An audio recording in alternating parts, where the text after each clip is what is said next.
soon forgot and seen. We met in a dream, a world slipped through the sea. I don't wanna go, I don't wanna leave, but I am waking, unmaking everything.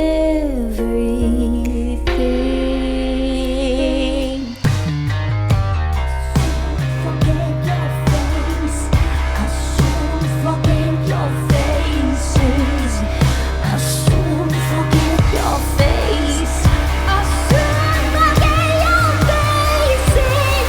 Oh, forget this dream and all that it means to me. Oh, forget this dream and all that it means to be. 3 persons, 1 body. 3 persons, 1 mind. 3 persons, 1 body. 1 body, divide.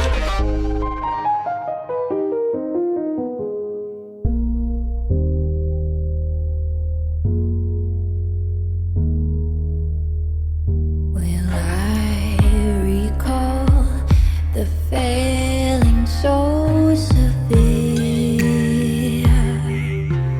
The failings of my soul, they're slipping through my hand.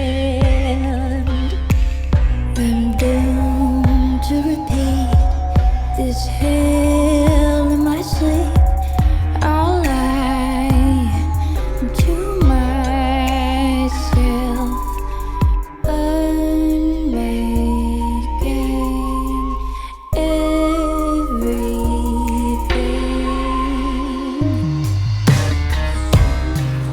Your face, I'll soon forget your faces. I'll soon forget your face. I'll soon forget your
Go.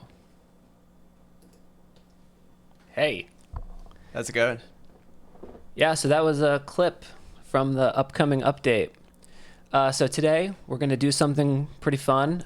Last year I had written a short story that Brian illustrated that is a sort of alternate perspective on Y2K, following characters who are not necessarily the focus of 1.0. It was a big factor in recreating the Golden Alpaca scene. So this was written at around the same time that we came up with the new Golden Alpaca angle. And Chris Neosi, the voice of Alex himself, is joining us. And he's going to perform the story for us. Now, the story was written as a concept album / short story, but we also have a book. It's a hardcover book. It's available on our website. Please buy it to support the development of IV, which is a free update. Now, after the story, we're going to provide an update on what's going on with the development process. And we're going to do a Q&A session with Chris. And we're going to do that in the YIIKcord. So anyone who's a member of the YIIKcord can come on and ask a question. And so now I want to invite Chris Neosi to unmute himself and to join to talk. Hello! Chris Neosi's not here right now. It's me, Panda, the interdimensional being of your dreams. Panda, what are you doing here? Oh no, we booked the wrong guest. Oh, no, I'm just kidding. I'm not nearly as cuddly as Panda. Hi everybody. Hi everyone watching. Andrew and Brian, thank you guys for inviting me to be part of this. This is very awesome. Well, thanks for coming. Yeah, it's really cool to have you here.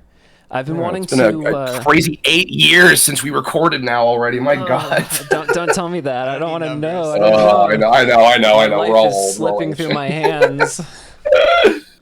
Yeah. That's crazy. 8 years. Don't ever say that number again. And definitely don't tell me next year that it's 9. That's a nightmare. Wow. But this is exciting. Yeah, so Chris is going to read Deviation Perspective 1, Wrong Soul Requiem for us. And then afterwards, we're going to do the update, let you know where we are with everything. And then we're going to do a Q&A. And we're also going to show off another clip at the end. So stick around. You ready Please to do. go? I am indeed. Okay. All right. KX Home Video presents Y2K Deviation Perspective 1 Wrong Soul Requiem, written by Andrew Allenson and illustrated by Brian Allenson. Memory loss. Game over. 1.2. Early 1999.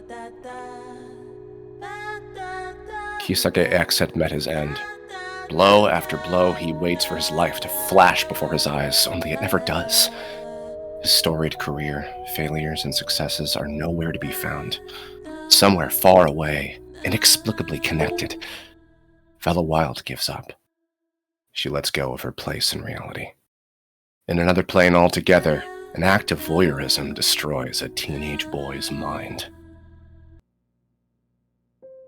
ONISM. Demon Auction Opening Bid. Side A.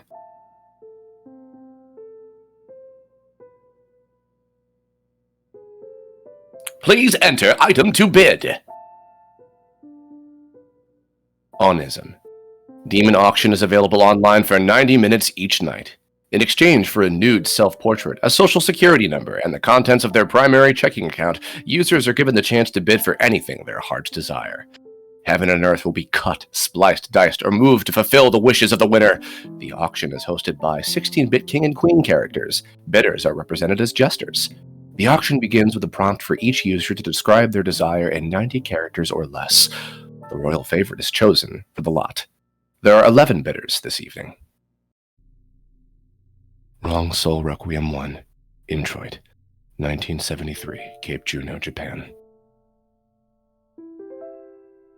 The composer receives the screenplay to Electricity Golgotha, Crucifusion with care. It is a treasure. The composer considers it a great honor to hold the script in his hands. Kisage X's written work is as much a work of art as the film will ultimately be. Exterior, Electric City, Golgotha, night. Built atop a series of lightning rods reaching up to the dark and ominous sky is the center of evil itself, the Angel Stock Exchange. Giant stone slabs are lit up in bright colors like ancient advertising. The choir begins to sing. Requiem aeternam. The wrong boy will be killed. Golden Alpaca descends into the training floor. His body emits rays of light. Despite his alarming appearance, he is somehow unnoticed by the brokers. He begins to walk the trading floor. The camera begins to back away from the alpaca, turning to look at various points of interest on the set.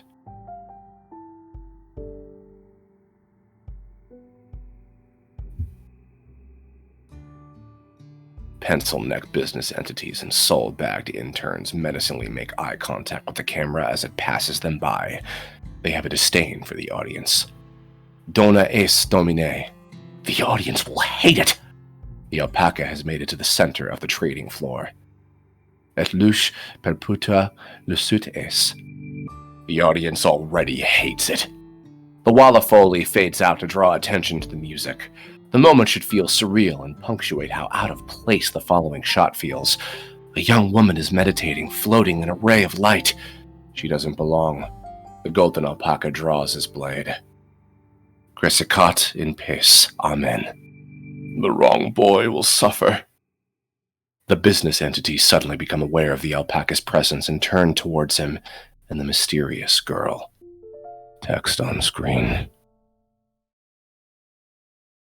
What was suddenly hidden is now obvious for all to see. Wrong Soul Requiem I, INRI Lament. Kisage X was difficult, a true visionary, but a challenging man. The composer wanted to follow his instructions as closely as possible and execute his carefully crafted vision. His demands were never unreasonable, but he often highlighted details that wouldn't seem important to other directors. The art department will carve the lyrics in stone. Think Moses, the 10 Commandments, but Las Vegas advertising. I will cut the film so that the camera passes by the lyrics as the choir sings them. Kisage read the words out loud in time. Kyrie eleison. I left my body behind. The composer notices the rhythm. The lyrics are about the leading lady. She is the chance traveler. Despite her angelic appearance, she has come to exist in the reality of the film, not by providence, but by chance. Christe eleison. I'm going further than I should be. In a future film, she will be the love interest, but for now, she is a villain of sorts. He lights a cigarette and offers one to the composer, who refuses.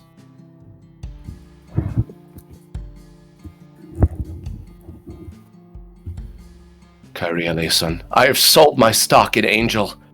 This lyric is so that the audience will register the importance of angels in the film. Angel stock, of course, makes a return. Kisage X was known for his shared universe throughout all his films. The composer had scored 12 of Kisage X's 13 previous films.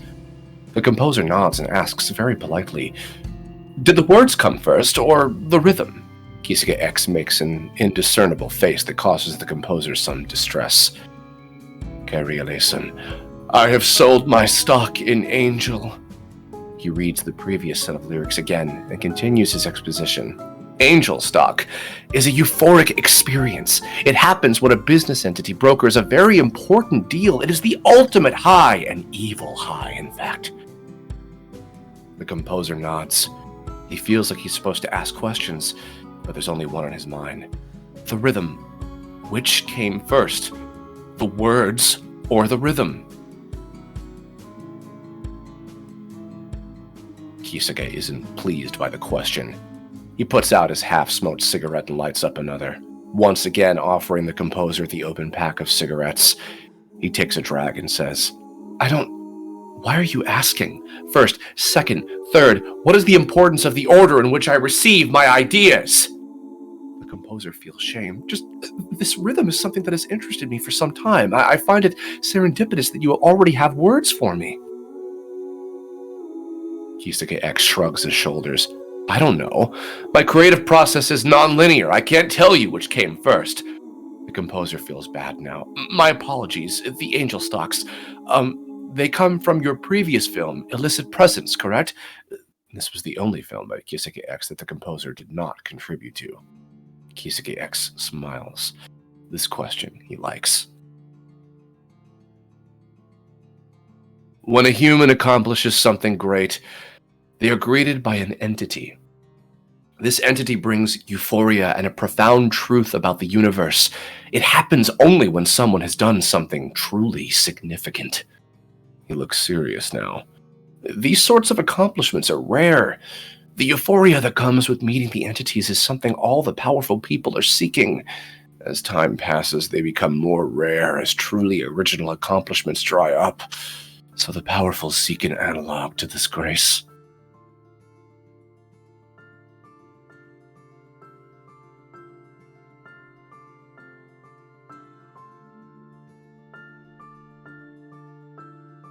He stands up and begins to pace. Now we are getting to the crux of the film. Angel stocks are the ultimate high. It's a supernatural drug that only occurs when a legendary business deal has been brokered. You ascend into heaven on a chariot of naked angels, all engaging in a cosmic orgy. You then meet God and broker a deal with him, which results in the ultimate high. When you begin to come down, you become the angel's honored guest. The composer is surprised by this. And which came first, the idea about the entity or the idea about the drugs? Kisage slams his script on the table and storms out of the room. Wrong Soul Requiem I, an edit, as decreed by the King and Queen, 2021. No longer existing within a film, but within a disordered mind, a golden alpaca arrives at the space between spaces. His vision for the future was an ordered existence. Souls where they belong, no stray parallels, no more crucifusions. That which was twisted is entangled. Somewhere far away, probably, the musician Vela is preparing to show her new collection of songs. She has no vision for the future, just a vision for herself.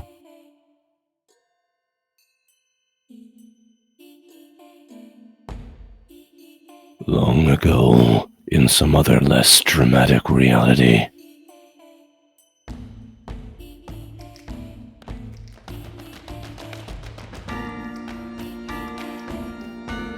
They're burying the wrong person, God damn it! That monster doesn't have a soul, Kisage shouts. Everyone looks pleased. There's clapping. Kisage X is sharing the full screenplay with his creative team. He has just reached the climax of the film when he grows distracted. Something unusual is happening at the back of the room. One of the experts hired to consult on the film is crying. This is unexpected. Tears of absolute joy. Silent fits of a hallelujah. Is the man okay? What was that motion he kept repeating with his hands? He realizes his dramatic pause has become inappropriate and he forces himself to continue. 20 minutes later, things have wrapped up. He is bowing to his staff. The film's coda was understood by the creative team. They were truly enthusiastic about his vision. Today has been a good day. It's just Kisage X and Dr. Yuzu, the film's science advisor now. The soundstage workspace is dark. He wonders if he had a comment, perhaps a critique. I'm truly moved by your story. Kisage X beams.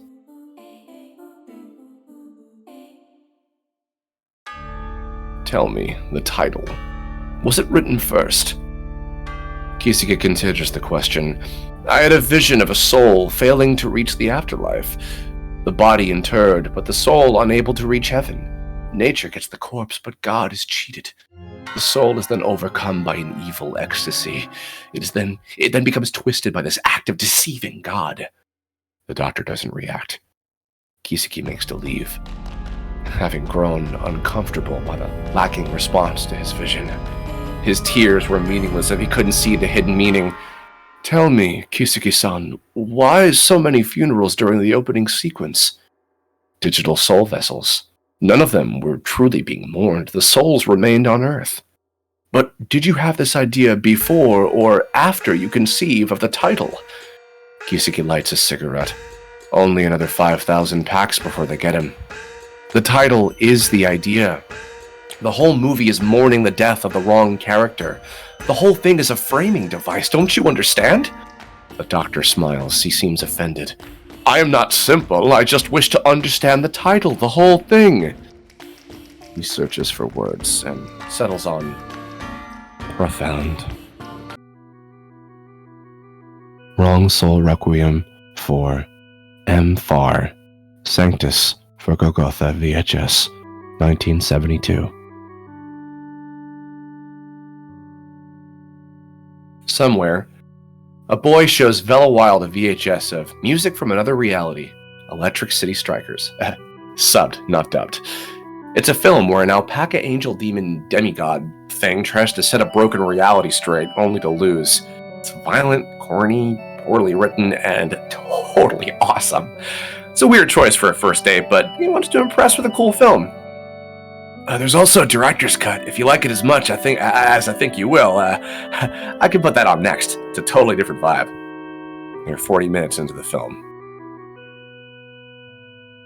She doesn't reply, but her face also doesn't do anything unpleasant. He takes this as an invitation to further explain the film. Kisage X was the king of B-movies. He did most of his work in the 60s and 70s, each increasingly more absurd and bizarre. Vela smiles, but doesn't say anything. The boy takes this as a sign to let the movie do the talking. The subtitles read, "This is disgusting." The line is delivered dramatically in Japanese by a man in a painfully silly anthropomorphic alpaca costume. The actor is easily 7 feet tall. The 4 teenagers staring opposite of him look comically small by comparison. The alpaca brandishes a blade. His wings are raised by fishing line with a long... He viciously slays a Japanese boy in a blonde wig. Blood covers the camera. The tense music becomes a whisper. So, the kid he just killed is actually a character from a movie by a different director. The other movie had, let's just say it had some problems, but Kisage X was a fan of his work, so he agreed to lend them his Golden Alpaca character to try and fulfill an obvious plot hole. So this is like 10 levels of lore deep, but this scene is actually what Kisage X calls a Deviation Perspective. The woman's phone rings. Her face lights up. Oh, sorry, it's probably my producer. Can you go outside? Oh, I mean, we're just getting to the good part. I'm sorry, we can rewind it. It'll only be a minute. The boy puts his shoes, coat, and scarf and went out into the cold. When he put his hand on the doorknob, he felt a joy in his stomach that told him they were really connecting. His ears may have deceived him, but it seemed the woman's voice had said, "Hey baby, how's your day?" The joy in his stomach pitch bends a minor seventh.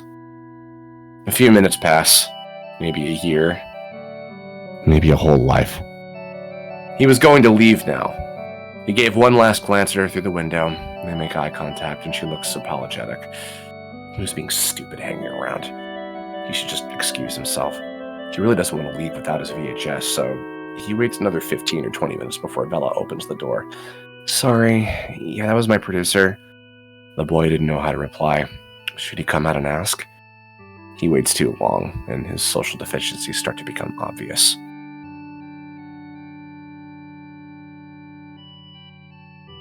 She saves him. Anyway, Alpaca's director's cuts, what were you saying? Yeah, so the kid who just got killed is from another movie by a different filmmaker. Kisage X wanted to use characters that fans of the genre may recognize to really sell his pan-dimensional travel concept. She nods. What's the movie called? He doesn't remember the name.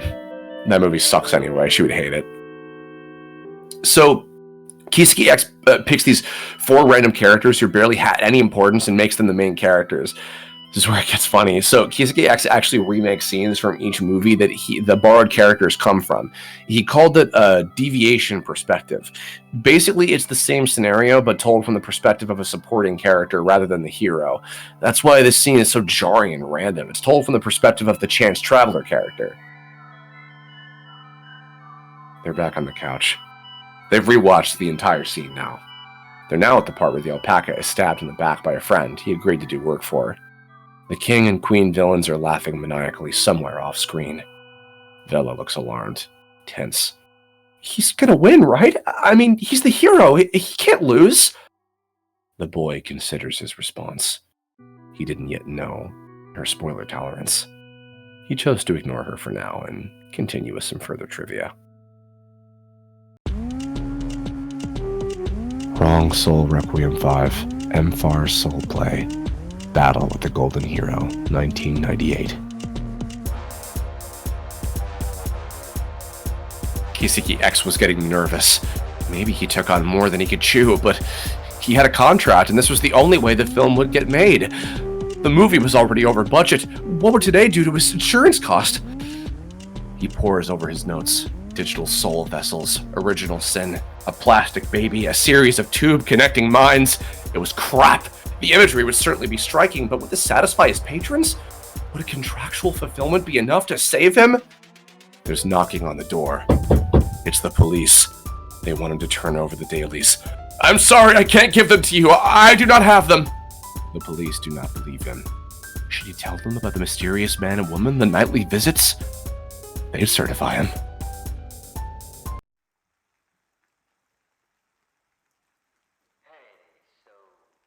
Lo-fi hip-hop. Beats to dread, too. The end of the world, too. Vela's father never was a fan of the pop stuff, especially not anything you could call, psychedelic. I paid good money for you to learn how to play La Campanella. That's real music. I don't know why you're squandering my money and your talent. You should just do an album of the classics, just you and the piano. What do you need drums, guitar, or whatever that shake-it bit is? If the record offended him so, she couldn't imagine what he'd think of her new boyfriend. Well, he liked old stuff, so maybe he'd like him. He wasn't much younger than Franz Liszt.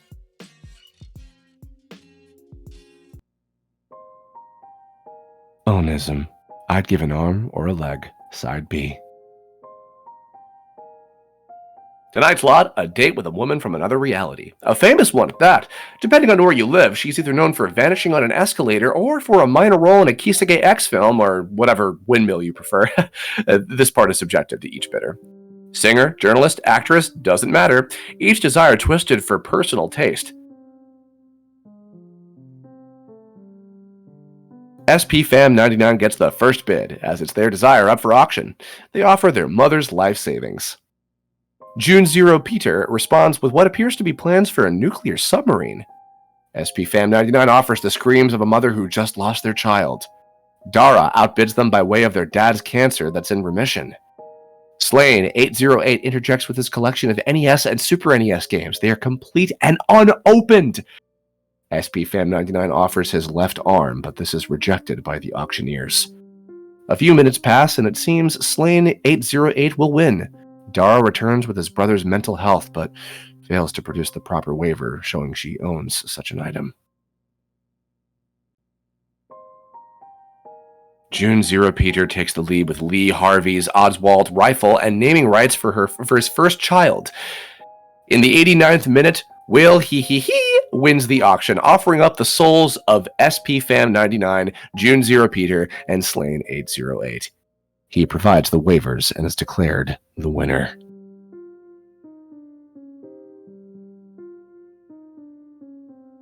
YIIKI I.V accepts the item and passes it to his son as a birthday gift.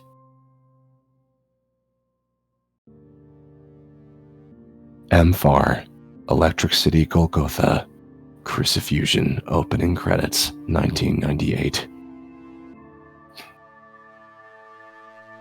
Kisage X paces. He thought this was over with. Now, all these years later, it's getting re-released. He's no longer alone. A woman is there with a package. He thanks his assistant and delicately removes the wrapper on the proof. Kisage X examines the VHS. It was 1974 when he first shot the movie. How would returning to it now in 1998 feel? A great deal of memories are tied to this film. The demand for a VHS release was unexpected, but a welcome request. The cover's fine. It's what he expected, not having any creative control. The artist was good, and they understood the vision. He turns over the box and reads, Electric City Golgotha, Crucifusion, a film synopsis. The year is 38XX PPC. The 30 pieces of bloodless silver have gone stolen. With these Tempest metals, any evil deed, no matter how transcendental, can be brokered. Golden Alpaca, interdimensional demigod, savior of shattered space, must travel through dangerous dimensions and diabolical hellscapes of terror and awe to stop the thieves before it's too late. In the far reaches of reality lies his destination, Electric City Golgotha, a seedy underbelly of angel stocks and digital soul vessels. At the center of this debauchery is the Council of Dimension Bizarre Esquire. The motive and identity of the Silver Thieves is known only to the Shadow Firm. By holy judgment's blade, he will track down the king and queen seeking to make the dastardly purchase no matter the risk. Armed with the all-seeing eyes of God and gleaming fur, the Golden Warrior will travel to the ends of time and space to prevent a corporate merger from hell. His English was more than conversational these days, so he picks up on the nuance of the translation. Corny, but somewhat brave. They used the original MFAR title of the film. He smiles genuinely. 25 years and they finally recognize the MFAR series. It was a start. This is the second promise to be fulfilled.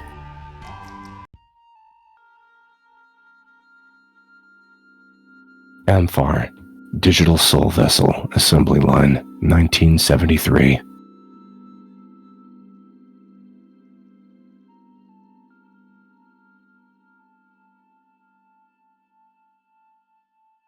Kisage X paces. They wouldn't let him use the name he wanted. The studio's involvement was unacceptable. Naming rights. This is disgusting. His daughter looks worried. What now, father? Kisage X exhales harshly and takes a deep breath. Wrong, Soul Requiem. That's the name of the picture. He shakes his head sternly. They want to call it Electric City. What a bad name. She studies her father. Why is this so important? The name was fine. They already gave him his 6'5" foreign actor in a custom 500,000 yen alpaca special effects suit. His films hadn't done well since the 60s. She worries he was pushing his luck.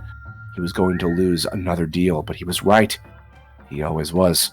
I am the studio head. Tell me why I'm wrong. Kisage X smiles at his daughter. Kisage X was lying to himself and to his daughter. He didn't care about his name. He cared about what happened on set today, what he was keeping secret. During the second day of shooting, something disturbing happened. Actress Furutani Asuka disappeared. Happened on film, too. John Keebler, the American actor hired to wear the alpaca suit, lowers Furutani Asuka into a cardboard Iron Maiden. She's screaming in terror, a decent actress. SoulTraveler, Chiba Saburo calls from off-camera. I sentence you to soul death! You will reside in this reality! He holds a dramatic pause, and the camera dollies forward for a close-up of Furutani. No more! John Keebler slams the prop Iron Maiden shut and mimes a huge laugh while Chiba Saburo laughs off-camera. Cut! Kisage X shouts. Kisage X walks into frame and starts to pace. I want you to stick to the choreography. Long, lean movements. This is meant to be operatic, not horrific. The audience should never fear you. Kisage X walks to the Iron Maiden, blocking it from the view of the camera. He addresses the art department. I want that raised up. Keebler-san is very strong, but at this angle, it looks like he's struggling to lower her. She has to seem weightless to him. I want the motion to be like dancers. Are you ballerinas or not? Grace, poise, where is our leading lady? John Keebler points to the Iron Maiden. Everyone reset the scene. We're going again!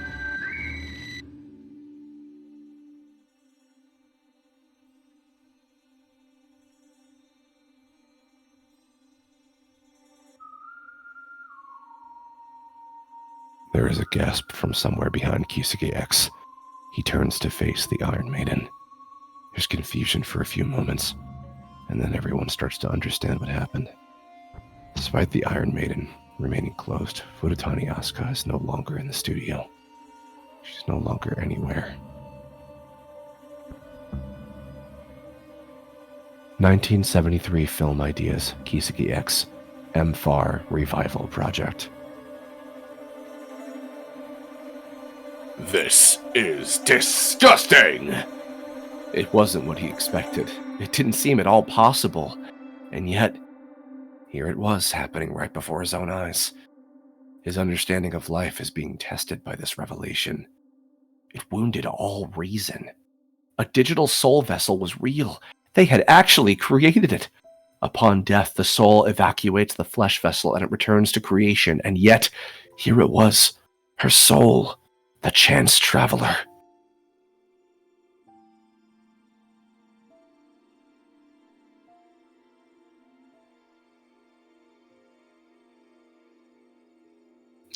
How had they done it?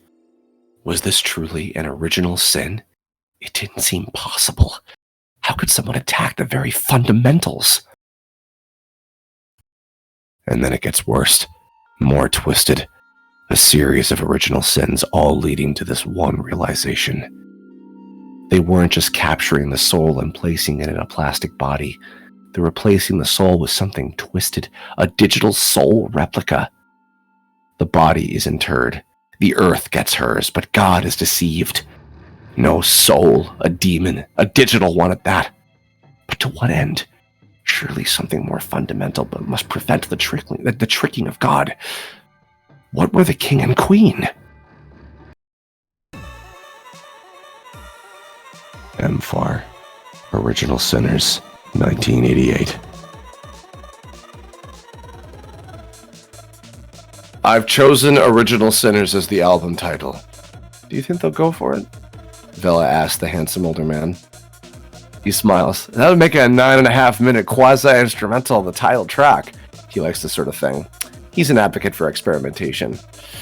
What does Original Sinners mean? Is this biblical? She shakes her head. The truth was, she had been playing a dangerous game. Vela had discovered the existence of her own soul and the mental latch that connects it to her body. When she was locked into the groove, she could see the hinges. It was in that space she wrote her best work. Lately, she had been toying with breaking off the hinges and letting go just a little bit. She'd hold on with 1 or 2 fingers, but she'd let the rest go. That thought alone was enough to give her wings.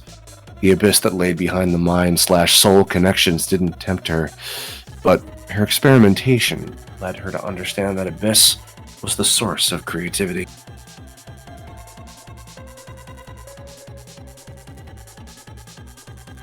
The producer wants to understand the title, so he asks again. She gives in. It's sin. That's creative. A unique act of evil. Original sin. The producer recites another lyric. Entities beyond pivot. Vela feels like a stupid little feels a little stupid hearing her own words right back to her. They were meant to be set to the music. The music gives them context and removes some of the camp. Those are the entities that greet you if you commit an original sin, Vela explains. The producer laughs. And who are these entities?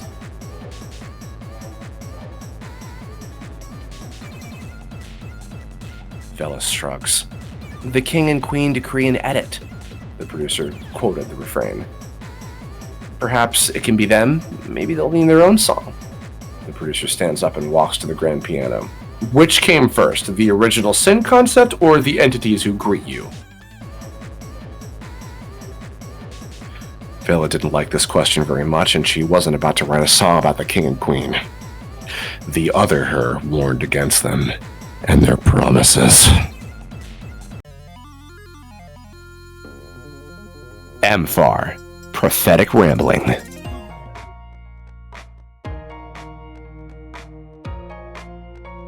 Brushes and sacred blood? A little kitsch, isn't it? She hated explaining songs, but he was from the label. If Prophetic Rambling was going to be the single, she'd have to be insistent. She'd have to fight for it. Dylan called this The era of psychedelic lyrics was decades ago. It's about my first day of elementary school, specifically my art class. On my way to school, I called my late great aunt Cyril, and she said something beautiful would happen in class. She said it with such confidence, I just accepted it. The exec looks amused but perplexed. But the blood? Brushes? Paper? All that's cute and catchy, but why put all that other nonsense in there? Mela smiles. She knew he'd press for more. My aunt said today was a special day, that me or one of my classmates would write the apocalypse and the sun would pick the best one to make reality. I told my class this, and we all worked together to create beautiful images, a happy end of the world, something worth looking forward to. She pauses and considers how to go on. With less confidence, she continues. When class was over, all of us had done pretty poor but pretty peaceful paintings. But one kid could really paint, and he created a picture I'll never forget. He called it Sacred Blood. I can't describe it as I'm bad at abstract paintings, but I knew the sun would pick his portrait for the end time scenario. This song is me predicting it 100 years out. He smiles. Now that I can market. MFAR, Cape Juno. Seaside village, home of Kisage X. The mysterious man and woman returned again and again. Whatever their reasons for visiting, they were polluting his view. Then, the night was his time with the ocean. The king and queen's presence only ruined their romance. Did they want another actress to disappear? He'd already offered up one leading lady to their perverse cause. The studio was talking about shutting down the shoot until they found her. He knew they never would. Wherever she went, there would be no return. An illicit presence. Hey, I've been trying to get a hold of you. I called the studio and they said you hadn't been in. I really just wish I knew where you were. I'm starting to get a little worried. She lets the tape machine run a little longer than would be cool. I just want you to know I think I can see the future now. I know what the Millenium will sound like. Just call me. A YIIKMAS Carol. A YIIKMAS Carol. It was Vela's first Christmas Eve in the city and her first away from home. It had been 2 weeks since she started to see William. They were keeping the night casual, hot chocolate meeting after work. They met on an unusual internet forum, strange place for loners and people obsessed with the occult. They weren't serious, but he was someone nice to talk to. So, you're doing a concept album then? Her date asked, a bit surprised. Yeah, it's called Deviation Perspective. He nods gravely. Okay, so, what's the concept? The look on his face didn't scream excitement. Vela doesn't really want to say, but he's going to make her say, so she just comes out and says it. The first song is the soul. Everything that comes after is that soul in a few different astral situations, other planes of existence. He smiles. Oh, so like the same event as before, but a different perspective on it. Like Golgotha VHS. Her response is a frown. You know, the movie we watched on our first date. Vela made her "what are you talking about" face. He had to be pulling her leg. They had never been on a movie date before. What are you even talking about now? Golgotha VHS? She trails off. It sounds familiar, but she definitely never watched a movie with William before. Huh. William looks puzzled now. Must have been your soul, but on another plane of existence. Vela beams at him brightly. You know, it's funny you say that. That's how I pitched it to my producer. The first song is the perfect first day with your soulmate. Every song that comes after, it's a perspective deviation where it's that same first date, but in different realities, across the astral plane. William laughs. How about that then? He was trying to hide his letdown. She didn't remember seeing the movie with him. It was obvious that date wouldn't inspire any songs.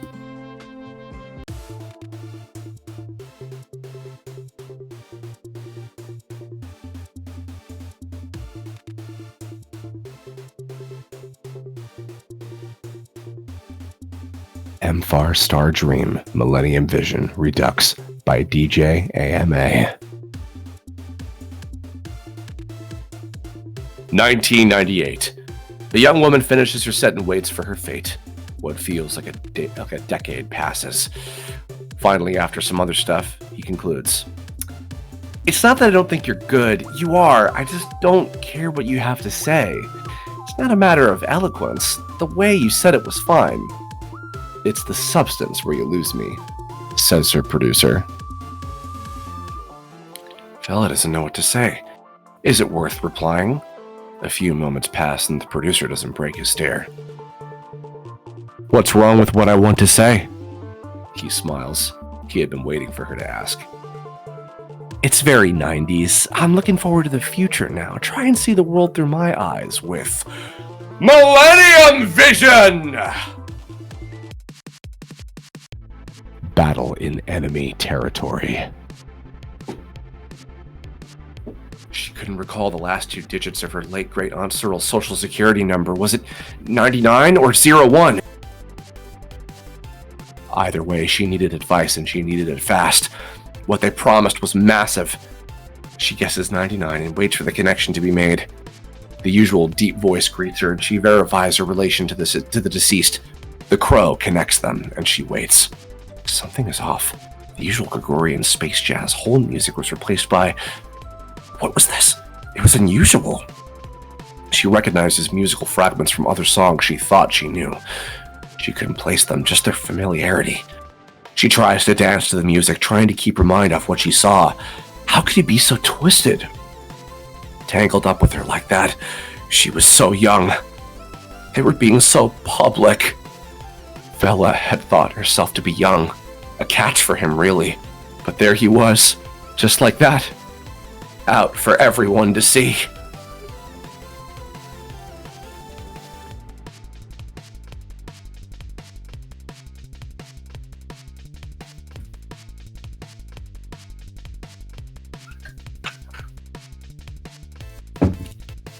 There was no answer. What could Aunt Cyril be doing? The dead don't usually keep you waiting. She had wings. She'd go see for herself if their promise was true.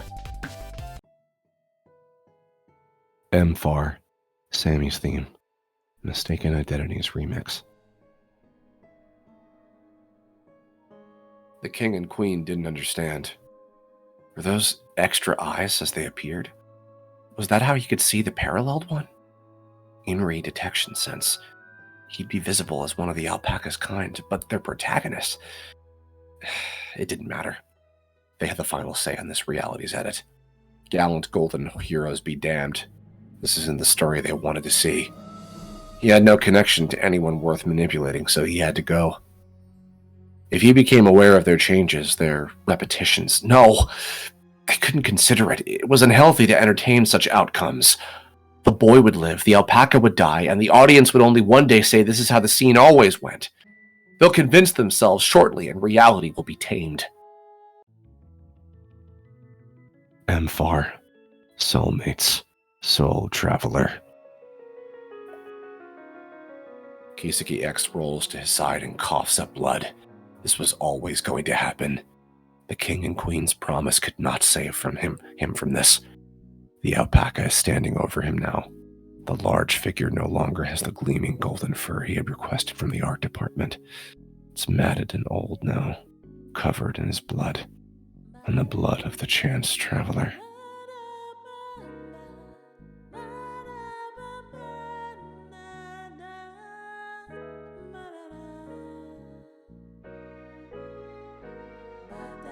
You didn't have to tell them angel stocks were real, lectures Archangelo with great authority. The alpaca's voice is different. It doesn't have the charm of the original casting. A cheap imitation, Kisage X says, spitting out his blood. The alpaca's sword and remaining wings are raised. Kisage X spits and says, "This is disgusting!" The alpaca doesn't reply. The whole thing.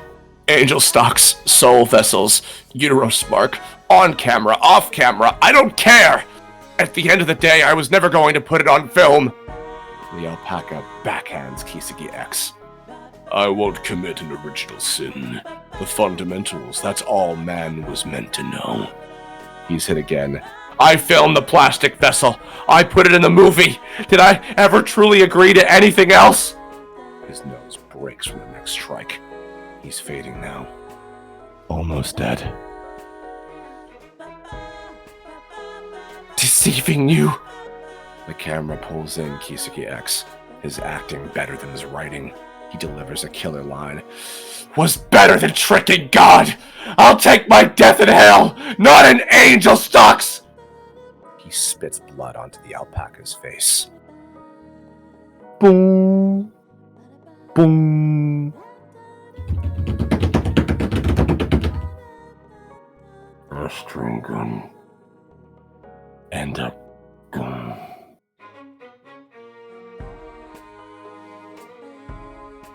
The camera holds on the alpaca, startling and iconic. Animatronics move his eyes. There's a flash of lightning.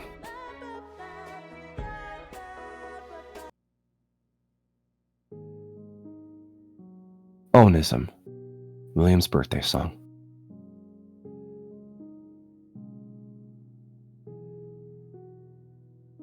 A VHS can't be turned over. Although I've tried many times, hoping alternative ending lay on the flip side, real life doesn't usually have a side B, and films are reality. I blew it with the girl. Such an idiot. Come to think of it, there had to be a place out there somewhere where I could go and look for her, where I find her and we hold each other, and I'm really cool, like Arcangelo. She was always too cool for me, too pretty, too smart, but where had she disappeared to? It wasn't just me who was looking for her, everyone was, the whole internet in fact. The security footage was bizarre. She enters her place of employment wearing a reflective one-piece, heads straight for the studio storage room, and takes the master recordings of her upcoming album. Come to think of it, record company is furious. But where it really gets weird is how she just disappears. She gets into an escalator, and off she goes, out of frame. She should have appeared on another camera, but she never did. I eject the VHS and look at the miler. I touch it. I put it close to my face. Come to think of it, I flip it over and I put it back into the VHS player, but not before giving it a lick with my tongue. No one knows how she did it. It's actually becoming a pretty famous story now. And what's worse is no one believed that I dated her.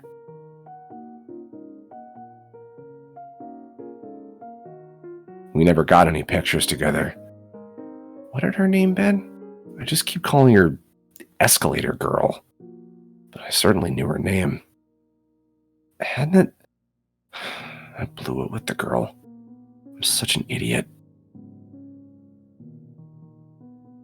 Well, I guess I'll always have Electric City Golgotha. She does look remarkably like the girl in the film. She's beautiful. Come to think of it, they could have been twins. Come to think of it, maybe Kisage X could tell me who the actress is. Maybe he'd know how I could meet him. Come to think of it, I wonder what his email is. Come to think of it, Dad could probably buy Kisage X for me.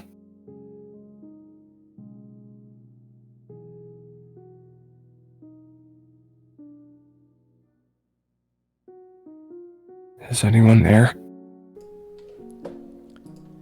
Thank you, Chris. No. That was great. I don't know if that was too much of a liberty at the end. No, that was great. No, that was awesome. Oh It's my gosh. So good. Ooh. Yeah, you did an awesome job. Fantastic performance. It was so cool hearing it read that way. I hope everyone enjoyed. It was awesome. Yeah, really, really good. Ooh. Okay. I feel like I just came back from about 15 different dimensions, which I'm sure was probably part of the point. Yeah, I mean it's it's a very fractured prose style. Oh, we're in color now. How cool. Okay. losing my glasses. I'm excited to finally play through the game in full from front to back once this new version comes out, which I'm very excited about. I know we're going to talk about that again soon. Yeah. We should do another stream and have you actually play some of it. I think that'd be really cool. Absolutely. I'd love to. It's been so long since the PAXs and GDCs and stuff that we did. Yeah, it's such a fond memory for me, like recording the game and when we did PlayStation Experience and you were at the booth with us. That was so cool. Yeah. That was Hey, seriously. Yeah. It was great. Yeah, Yeah, you did an awesome job. Thanks a lot for reading that. It was so much. I know we'll probably get into this more, but it was such a great experience recording it because we got to have all the actors together, which is such a rare thing for games to ever happen. That's very, very uncommon for video game recording. And I remember just getting so sucked into the story more and more with like the full week that I was there in Jersey, and I came by and Brittany and all the cast and everybody, and then seeing it evolved and then when it finally came out and everything, and it's been so long that now because I remember obviously a lot of the big beats of the story, but it's been so long since I experienced them that when I play it, I feel like I'll be reliving it as a whole separate Chris from my many different alternate dimensions as well. For sure. Yeah, I think you'll probably get a fresher perspective on it, having been removed from it for a few years. I hope that maybe in like 2 years when I play it, I'll be able to actually see it, because I'm so close to it now that it's very hard to kind of tell. I know, right? Yeah, it's so hard to like separate yourself from your own art sometimes. I totally get that. Yeah, like thankfully I have not reread the story since I wrote it, so I think I heard it freshly having you read it, so that was at least cool. Yeah, I want to remind everyone we do have the physical copy of the book. It's flipped because the camera's mirrored, but it's hardcover. It has all the illustrations printed in it, and buying this supports the development of the update, which is free. So now we're going to do a little update on the status of development real quick, and then we're going to take a break, and then we're going to do our Q&A and show some cool stuff. Okay, so the development update. YIIK I.V. is content complete. Only localization, voice acting, and a final round of QA remain. We have worked hard to make the game's ending more satisfying without changing the narrative. There will be many surprises for new and existing players, with over 10 hours of new content, 3.5 hours of animated cutscenes, most of which are new cutscenes, not remade cutscenes, just full-on new story content. New selections, the new sections are interspersed throughout the game, so it's not just New Game Plus is the new story content, it's throughout the whole experience.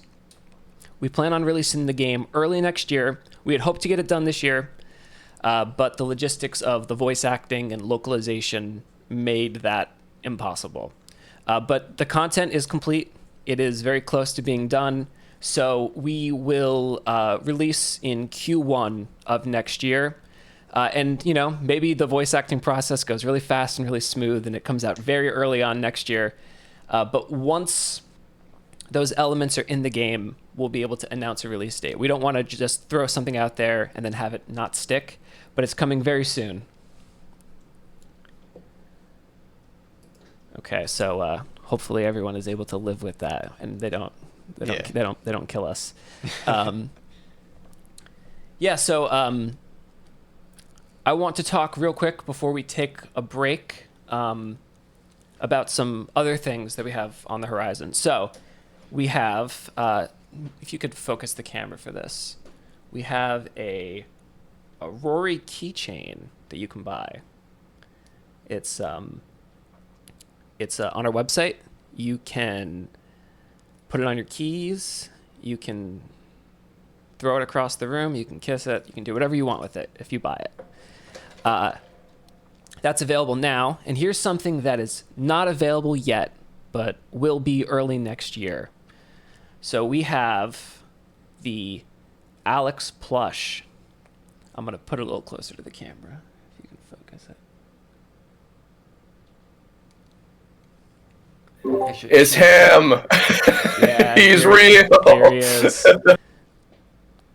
Yeah, so this is we're gonna also release this early next year. We have a thing up on our website where you can sign up for notifications for when it comes out. We're making 100 of them, so it's gonna be a limited thing. Oh no, everyone's asking me to kiss it in the. I feel like that's a bad idea. I don't think I'm gonna do that. Should I do it? No, I'm not gonna. No, you're not gonna do it. Let's not get you banned off Twitch. Yeah, I can't. They ban No. people for less. Yeah, so those are coming, and we just got this today. It's been in production for a while, so now we approved. This is the proof of concept, and we approved it, and now they're making 100 of them.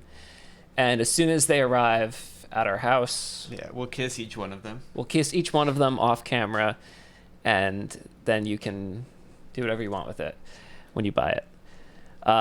Okay, so we're gonna show one more clip, and then we'll go into a break, and then after the break, we're gonna do our Q&A. So Chris, you can mute yourself. We're gonna mute ourselves too, and the clip will run, and then there'll be a commercial, and then we'll come back after the commercial. See y'all in just a few. Enjoy. Yeah.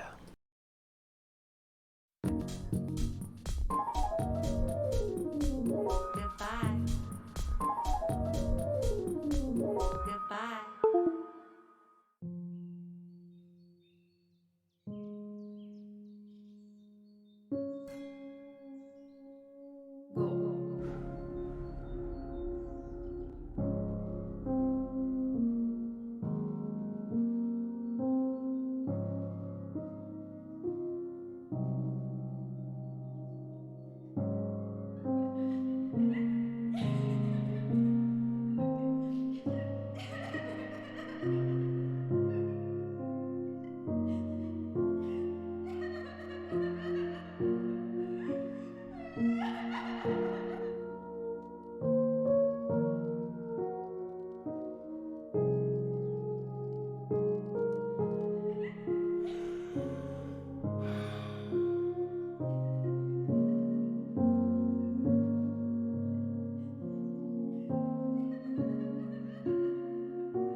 What's going on, boyos? It's your boy, YIIKcord, back at it again with some sick advertising. Wait, you really want me to read the same script again? How about we don't? Remember Roba Roba? Well, if you don't, they're the hottest place to pick up new YIIK fans. You can climb the unholy mountain with this sick shirt design. And of course, you can get these two shirts designed by Roast. There's the Interdimensional Girl shirt and the Nameless Child shirt. And I'm excited to announce a brand new collaboration with another amazing artist. Rocket gives us this awesome good brother, bad brother shirt. Are you a good brother like Alex, who spends his time searching for missing people? Or are you a bad brother like Rory, who lies to his friends and makes them explore dangerous sewers? I'm not alone in saying this, but this shirt is pretty awesome, and all of these other shirts are too, and they're all available at Roba. More shirts! Are you not a video game character or a cartoon protagonist who wears the same shirt throughout the entire series? Well, then you need more shirts, right? I've got these two shirts available at the Yeast Breed merch store. A Velo Wild Tour shirt, and this shirt, which makes an appearance in Travis Strikes Again, No More Heroes. Also, while you're here, these pens are available.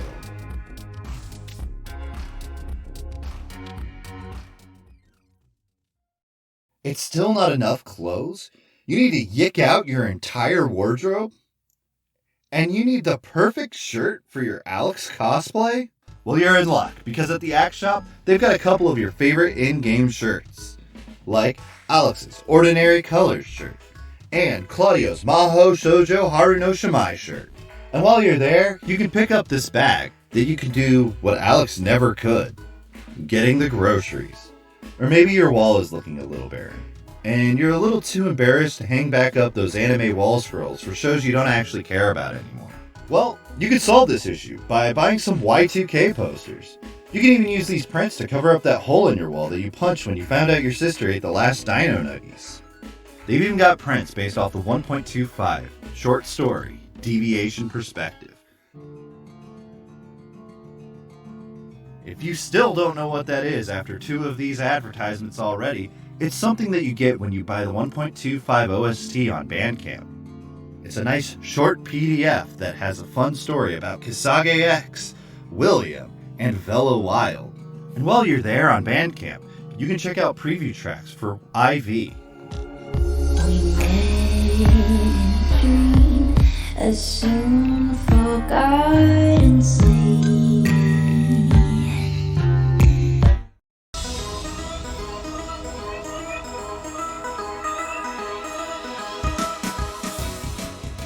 And if that's not enough music, you can get the Y2K soundtrack vinyl, available at Black Screen Records. It's sold out everywhere else, so you better act now. There's a limited quantity on these presses. So this could be the last chance to get Y2K soundtrack on vinyl. But if you want another chance at getting these songs on vinyl, or maybe even some of the great new songs we've seen with IV, we need you to let Yeti Records know that this is something that you want. Because if they don't know you're gonna buy it, then how will they know to make it? And if anybody gets mad at you for doing this, you can just tell them Hellcry sent you. I'm willing to take the heat for this because I already own all 4 variations, and I'll keep buying more.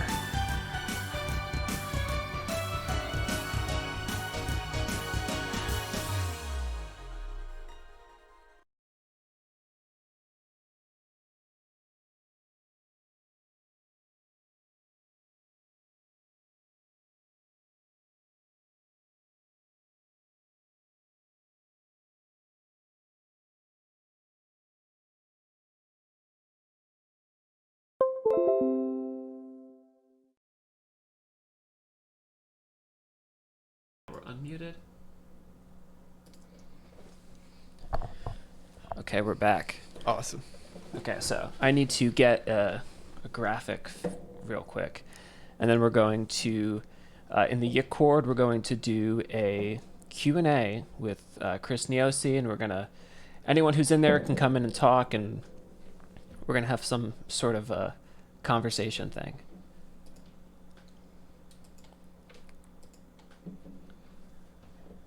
Wow, it was really cool having him read that.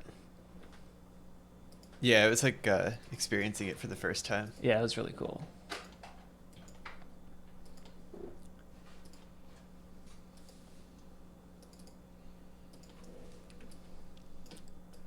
Okay, so now it's like Chris is with us. But yeah. Chris is going to be very short. Check that out. Yeah, miniature. Here we go. Hey, Minty. Hello. Hey. How about that stream? That was awesome. It was That fucking was lame. awesome. It was fucking lame. How could you? I love the Hellcry bit. Wild was like, wait, is that Hellcry? Hello, Andrew. Hey, Hey, how's everyone doing? greetings, Andrew. Going good. That was awesome. Yeah. It was. It felt really good. I was super excited for it all day. And we were like working on the game all day, and the entire time we're like looking at the clock, waiting for it to be 7. Yeah, it went pretty fast for me. Yeah. Yeah. I like the little avatar you got like in the middle of the stream. Yeah, that's to Yeah, you represent should Chris. pet him on his head. Like, a nice Pretty little cool. pat. Yeah. There we go. Yeah. Yeah, you just look down here whenever he's talking. Nice. Yeah, I think we may need to invite Chris to be able to talk. Oh, okay. Oh, I was muted. Sorry. Oh, No, okay. no. Hey, what's up? I was just saying, yeah, you could pet me in between, and you're very homely looking, nice, Christmas decorated with the toys and the nice sweaters and everything. I feel very at home here. So nice. Oh my gosh. Yeah. Chris, Cool. do you still have the stream open, right? Yes, I do. Okay, so we have some images that people have requested that we show you. Oh, okay. Okay, so the first one is an awesome piece of fan art. Oh. Probably take the stream a second to catch up. Give it a good old sec there. Ah, that's so cool. My very good lads. Yeah, Max did that. He's in the chat right now. Oh, yeah, hey. thank you, Max. That's very kind. Yeah, I thought it was like a really fitting occasion to like make that because like I thought, you know what, I wanna honor this this moment in time. So let me Aw. just quickly whip something together over the day, and yeah, that was the result of that. It is funny, yeah. We made a pair of Super Nintendo. Well, not like exclusively, but like a huge root of inspiration for our respective games are a pair of very good Japanese Super Nintendo RPGs. In that of Earthbound for Y2K and Mario RPG Legend of the Seven Stars for Tome, respectively. So this feels very wholly appropriate, I would say. Totally. Yeah. I would have loved to like actually like make like a cool background that's like a mixture like of both and like maybe like color it and stuff, but didn't have time, unfortunately. I'll have to draw that crossover someday, but that's so cool. Thank you for that. Yeah, really good job, Max. Yeah, very nice. Okay, I now like the line this work. this other image, I have to confess, is a little bit more confusing to me. Maybe I'll be able to decipher it. Let's find out. We'll find out together. Oh my god, Rion. I want to say this might be a Hunter x Hunter reference, but I don't know. Because I am one of the Queen's royal guards, after all. And he is a very beautiful butterfly man. I was Shawapoof in Hunter x Hunter. So cool. Many years back. Not many years, but a few years. Wow. Well, thank you, I think. So, Rion, I don't know what this is. what did you mean by this? What did I mean by this? Well, you know, here in the YIIKcord... Everything. Yes, exactly. But here in the YIIKcord, we have a culture where we take characters and turn them into funny little critters. We've done it with Rory. We've turned Rory into a funny little cat. We've done Chandra. We've turned her into a turtle. And, you know, one day I saw some people, you know, they were talking about you. Uh-huh. And I saw... Always a good sign. Yep, always a good sign, of course. And I saw one of them post a selfie of you. And I was like, what if I take this person and transform him into a small butterfly?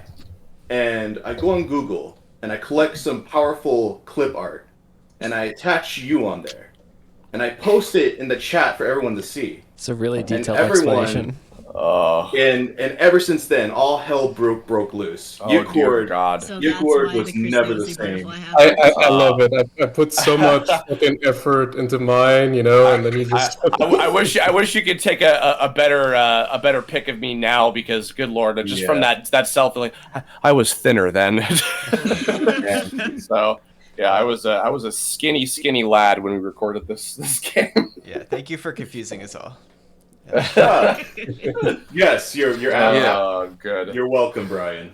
Wow. So before you two go back into the audience, do you guys have a question as well? Yeah, I would have one, for example. My question would be with how the game got a more a second wind for the Oni plays, Let's Play and all that. Has the kind of interaction with fans and stuff like that, or people in general requesting for example you I don't know, doing an Alex voice or something like that increased, or I don't know, what are some of the kind of interactions that you have with people surrounding your portrayal of Alex in the game? It's funny. I didn't get a whole lot. The biggest thing was that when funnily enough, speaking of Chris, when I guested on Oni Plays a year or two ago, I think at this point,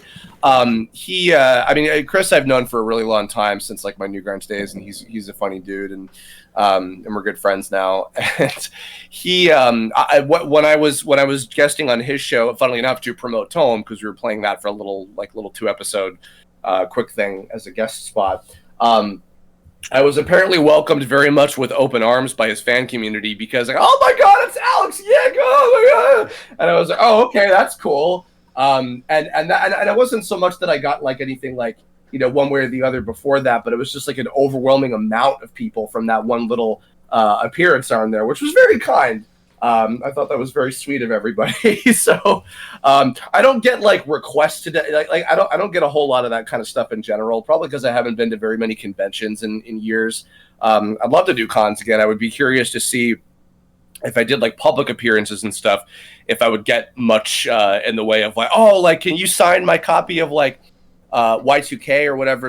In fact, actually, what because I'd love to even I have one of those shirts from the ad that you guys gave me way back that I still wear to this day with the cool art with Alex holding his hand up and stuff, the album cover kind of thing.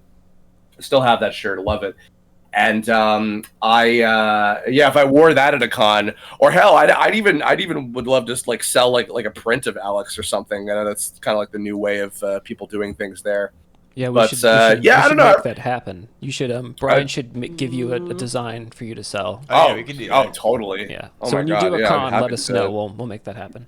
Please, yeah. If anybody out there, if you want me to appear at your local convention, I guess write to your local convention man and recommend me, because I don't know how I don't know how that works otherwise. But did that answer your question at all? I hope to God. I'm sorry. Yeah, it did. I hope so. Don't worry. Oh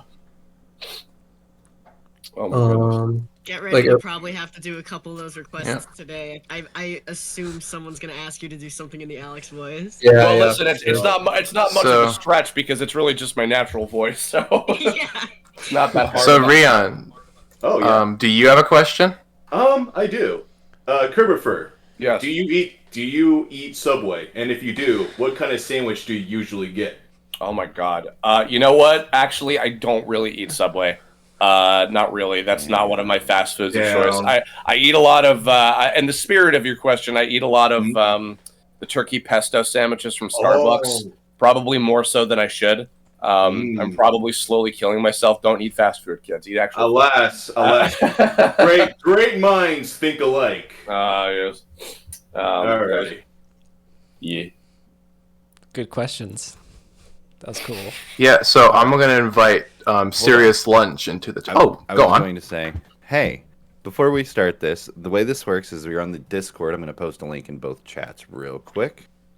And join the Discord. There's a Q&A channel specifically for this. If you have a question, raise your hand in the Q&A thing. It's a request to speak or whatever. We'll go through the list. and have you pop on. But Neosi, you've avoided being asked a very important question. It's part of the culture here in YIIKcord. When you come into the YIIKcord, oh boy, my good friend Hitori asks everyone, "What is your favorite YIIK track?" Ooh, gosh, I've got a few. I really like the guest battle track that Toby did. That's an easy one. I do love my main theme, which was funny hearing that remix of it. And when I was listening to the music while telling the story, I was like, it's like riding a bicycle, ba ba da ba ba da ba ba ba da da, and particularly the final scene between I don't know how spoilery we're getting with this stuff, but the final scene between Alex and Panda, which I remember we spent a lot of time on, and that was great. The arrangement of it in that scene in particular always sticks out of my mind because it was one of the first finished bits of the final game that Andrew had sent to me a few years after we had finished the recording, and I was like, oh wow, I'm actually proud of myself in a rare instance, and it just all came together so well, and I love leitmotif, I really do. I like that. I like the consistency of my own theme, which is probably a very Alex answer, a very self-important. Like, I liked my theme. It's funny, when I had written Alex's theme, people, besides not Brian is a man of sophisticated taste. Everyone else on the development team and all of my friends were like, "Oh, this is good. This is like the best thing you've ever written." And I was like, this is the most simple thing. Like, how dare you say that? And then it was just a very kind of like humbling thing, because it was like, that was just something that came to me like fully formed in like 20 minutes, and then stuff that I would like labor at and like tear out of myself. I know. Isn't that so funny? Yeah. Isn't that so funny? That's the what, I can't think of the word, but like that's art in a nutshell. It's like, I did this in 5 seconds and it's the most successful thing I've ever done, and this thing that I labored over for years, like, no one cares. This thing that's the culmination of all my labor. Yeah. That's okay. Drives me nuts. Yeah. Yeah, it's pretty funny. But I know the OST was something that you in general, like for this game, that you particularly labored quite a bit over. I know that was something that was an aspect of the whole production that was really special to you, Andrew. And I love it. I still have the CD actually with Alex's face in my little thing of memorabilia, which means, by the way, I'm gonna have to get one of those plushies for myself. By the way. Oh yeah, definitely. We'll make that happen. I have memorabilia of everything I've worked on that I can find. So nice. Cool. Brian, what's your favorite Y2K track?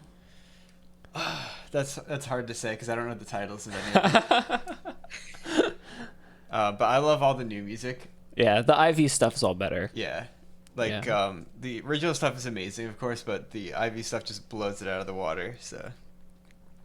Yeah, the IV stuff has been different because I've been producing all of it myself, whereas on the original soundtrack I was working with another producer, and so it was a lot of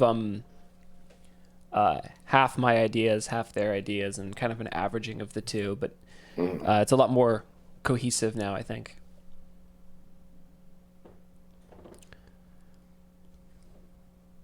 I think we should bring on. I want to hear it all. Yes. So yeah, I want to get serious lunch in chat. I'm inviting them right now. Cool. Well, Hey, what's going on? Hey, I did not think I would be the first one. This is crazy, bro. Yeah. Welcome.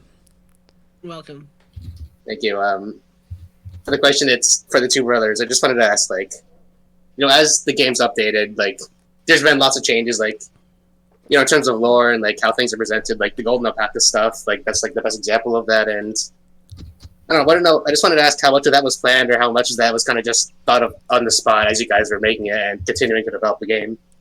The new Golden Alpaca stuff. Not even just that.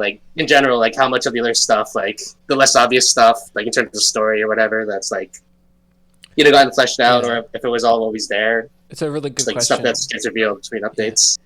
So there's a fundamental story structure of the rules of what can happen in the story, and all the new content arises out of that. So it's not all necessarily planned. All the stuff from IV kind of came to me all at the same time. So like when I started writing the short story we just read, that was me trying to figure out a way to redo content from the original Golden Alpaca scene and to find an angle on it that excited me. Because, that was the scene that like everyone memed on and everyone hated. And Brian and I had talked about improving it, but we didn't want to just like make a slightly better version. We wanted to do something that was interesting to us. So I was feeling particularly creatively blocked.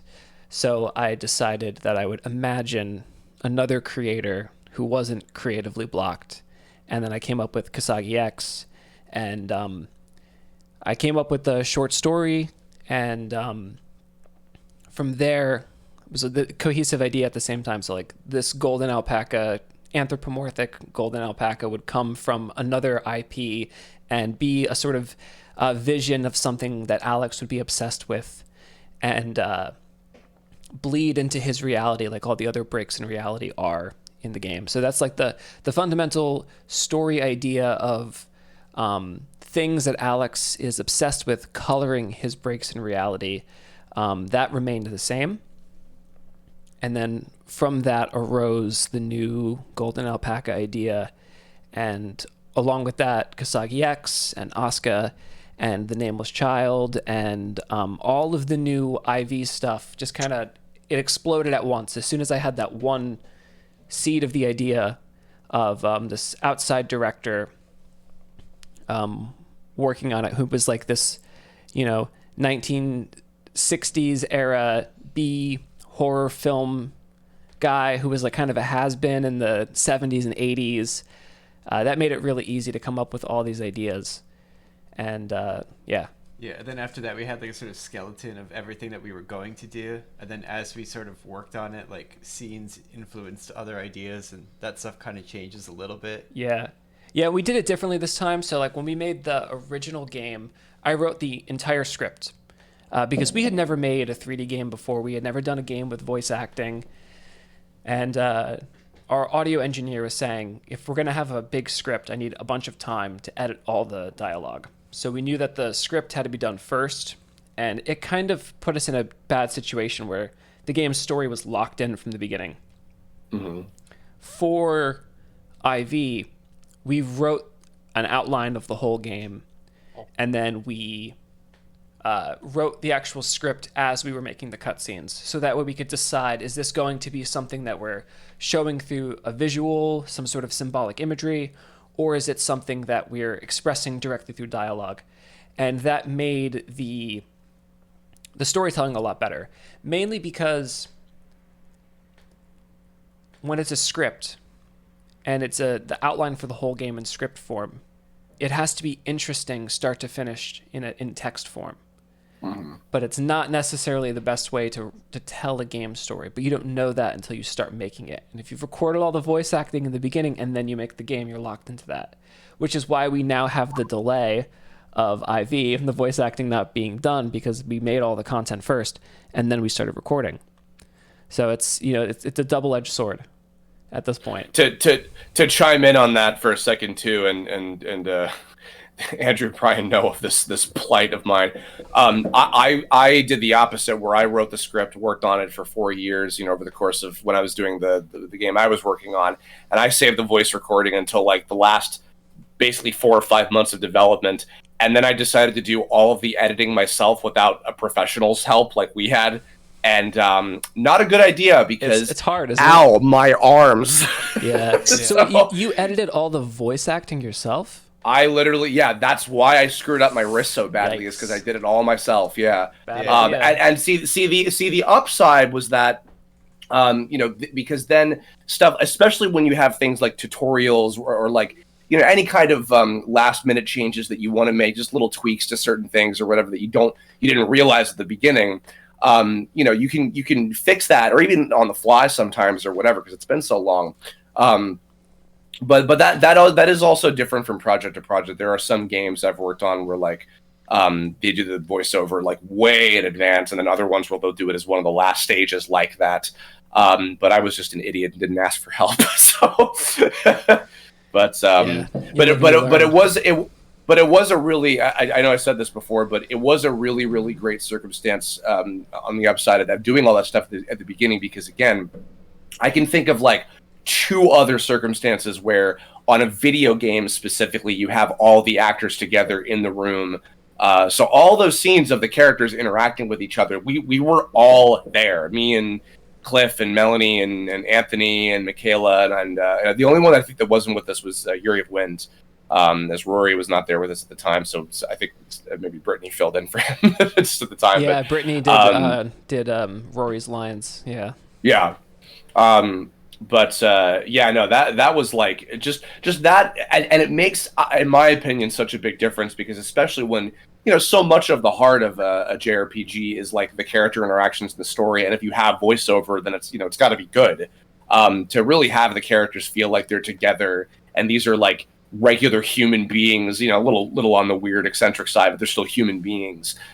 Just having conversations about, you know, music or death or otherwise is it makes it all the more effective. So I think that it was a big risk for you guys, certainly, and probably a pain in the ass to deal with from the production side, but I think it paid off. And then the fixes that, you know, any other little additional things that we recorded later were you know, easily insertable without it being too strange or anything. So yeah, I think there was definitely a synergy that came from recording everyone at the same time, and having like, because we built our own audio booth, and we had a whole setup that was much easier than having to book time at a recording studio. Yeah. Did that answer your question, Serious Lunch? Yeah, that was, to be honest, that was way more than I thought I was going to get, so thank you for that. Well, hell yeah, you got yourself a bonus. Yeah. Yeah, thanks again. That's kind of it then, I guess, for me. Cool. Thanks a lot. Good question. Well, see ya. See ya. I want to get... where were they? Sammy Jammy to speak. What's Sammy, going on? Is that you? Hello. Yeah, oh my god. Oh, this is so cool. Hi guys. Welcome, Sammy Jammy. Hello. What's your question?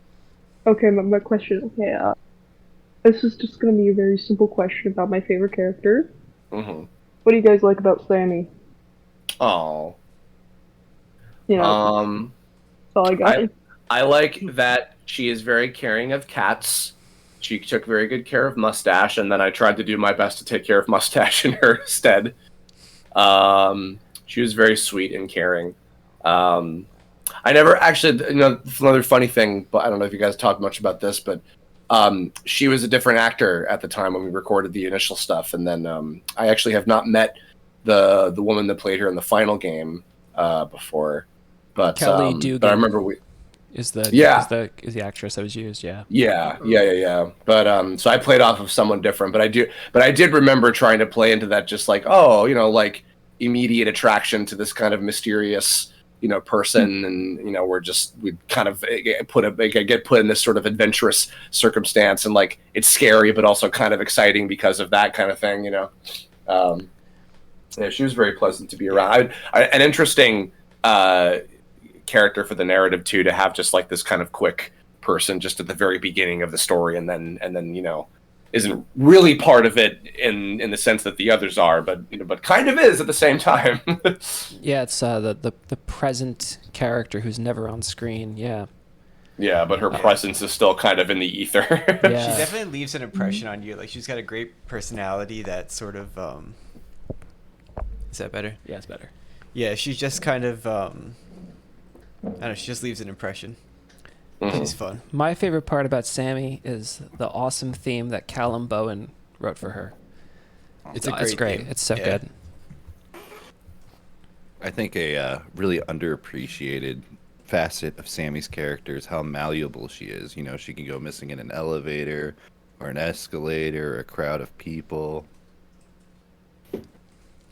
That's true. The details are, you know, really she can show up where you least expect her. So true. She is literally everywhere all at once. Anyone, anywhere, all at once.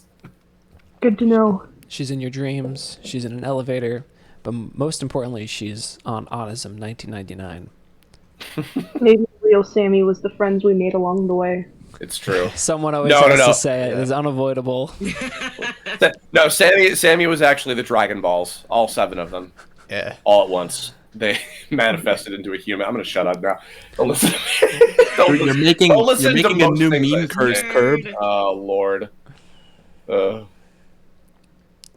Thank you for your question. Yeah. Yeah, no problem. Thank you for having me here.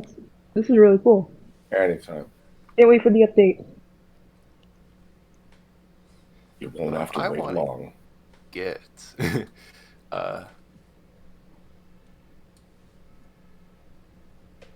oh, for some reason I can't. Okay, let's get this person.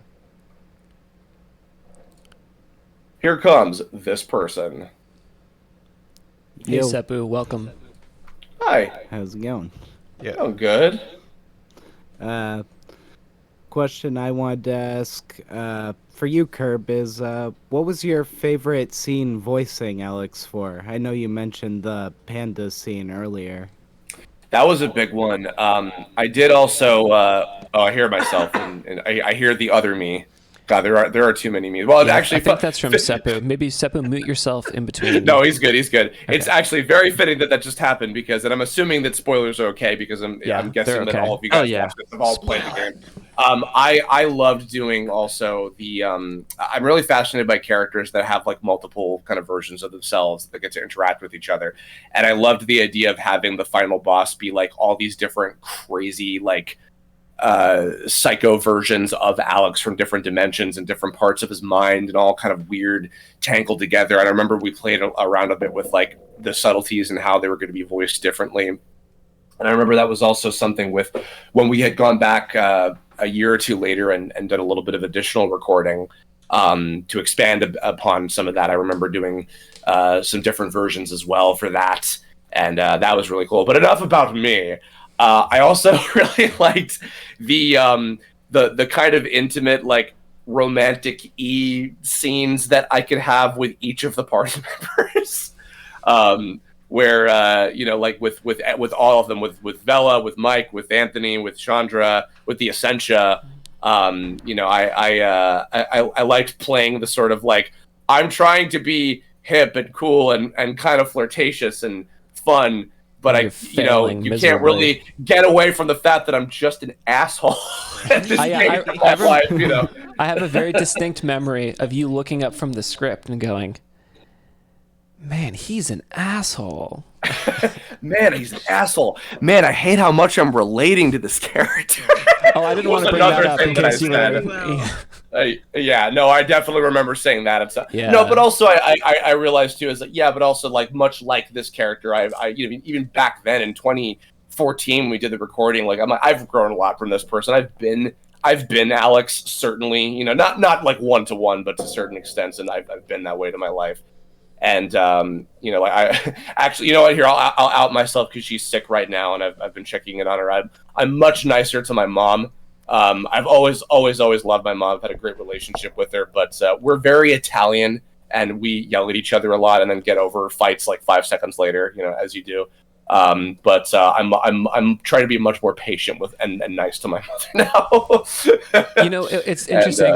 A lot of people say that to us. A lot of people go, I have a better relationship with my parents. And the other thing that's weird is people love to DM me to let me know when they've gotten a job. They're like, I'm not like Alex, I got a job. And I was like, yeah, that's pretty cool. I would have never thought that people would play the game and go, it can't be like this motherfucker. I gotta get a job. Well, I would also hope that Michelle Knotts, who's also still a good friend to this day, she's one of the first professional voiceover people I ever met and became friends with. Actually, she's a great person, a great streamer as well. She's out there doing streaming stuff all the time. Having her as my mom was such a serendipitous thing because she's great. She's so good at that kind of character as well.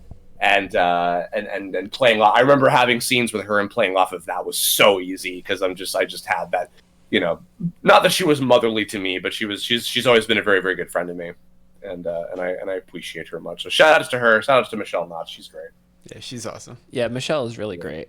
I also remember, There was a scene. Let me see if I can do the story justice. I think it was when. Okay, so Chris had this tick where every time he would deliver a line and change the page, he would say, "Turn the page, wash your hands," which was in reference to some what is that, Ren and Stimpy? It was Rocco's Modern Life. Filbert in the comic shop. Turn the page, wash your hands. Turn the page, wash your hands, and then you turn the page, and then you wash your hands. Okay, so he's completely nailing this emotional scene, and he gets to the line break, and he's like crying, and he just does that same bit, turns the page, and goes right back into the acting. And I'm just like, how does he do this? This is insane. I forgot. I remembered that I did that. I don't remember doing that though specifically. Wow. It was like he set the whole thing up to get to this emotional climax of the game. It's pretty amazing. I wonder if we have those recordings. We definitely do. I don't doubt it's buried in like a 6-hour long session file. Yeah. Oh man. Oh my god. That's wow. Yeah. Yeah. So no. Brittany, our director Brittany Lotta, who's also still a good friend of mine. I just went to go see her a little while ago actually. She would once in a while. I think when we did Minotaur, which was like a point and click kind of adventure game thing. I played the lead guy in that actually, who was also kind of a smarmy douchebag where I didn't have to change my voice too much. I don't know what's up with that. I don't know what's up with her casting me as this character. I'm starting to take that a little offensively. But I remember we were working digitally with the script. I just had the script on a screen. And I'm like, oh, too bad, no papers. Yeah, she's like, yeah, you can't turn the page and wash your hands, and turn the page and wash. I'm like, all right, shut up. It was such that was a legendary meme. Yeah. Wow. Oh man. Yeah. Shout outs to any people who, if you get that right, if you already got that reference without anybody explaining it, then you're a cool person. I had also no probably idea. Old. And I had looked at Brittany. I was like, why does he do that? What is he doing? She's like, he's part of his craft. he's a 90s kid. No, it's not part of my craft. I'm just an idiot. Let's not dance around it. Oh, Rocco, I'm nauseous. I'm nauseous. I thought it was like a concentration mantra. Turn the page. Wash your hands. And that's why, Rory. That's great. Lord. Thank you for all No that. problem. I love the other Alexes too. Great job on the reading. Hell yeah. Thank you for listening to me do it. Okay, before we've got another person on stage, I want to read out a text question here. Okay. Sure. From Senator Vice Arcadia. Is there anything else you can tell us about the reality that's been shown in the new trailers? Seeing Proto Alex robbing the record store is wild. Yeah, what can I say about that? I feel like I could probably say something. Let me try and be creative for a second to figure out a way to angle it. Not spoil things. Yeah. Yeah. Make it fun. There's this idea of Proto Alex being the culmination of all of Alex's failings, but more importantly, it's how Alex wants his failures to be. And I wanted to explore that idea more. And the design for Proto Alex is just so good that when we first started making IV, I had said to Brian, I was like, could you make the king and queen wearing a pinstripe suit? And Brian looked at me and he's like, yeah, I could do that. And then maybe an hour later, he shows me this design with him with the red pants. And I was like, man, he would look so cool with a gun. And then Brian's like, there's going to be a lot of guns in this. Yeah, we just keep putting guns in it. Yeah. And then it kind of just became like a bit at that point. We should have called it Y2K Reloaded. Yeah, Y2K plus guns. Yeah, so all of that is just born out of the fact that it looks cool. So we're like, well, what type of scenarios are interesting? And there's also this idea that symbolically Alex is robbing from Claudio's reality, taking bits of his life story to add onto himself. He's clothing himself in other people's tragedy. That's kind of his main shtick. He takes Sammy's whole story and makes it the central point of his life. It's very similar with Claudio, so we're showing that from other angles now. So when you see these glimpses into what you call other realities, you can kind of think about it that way. But you'll see a lot more of that character. He's featured prominently throughout IV.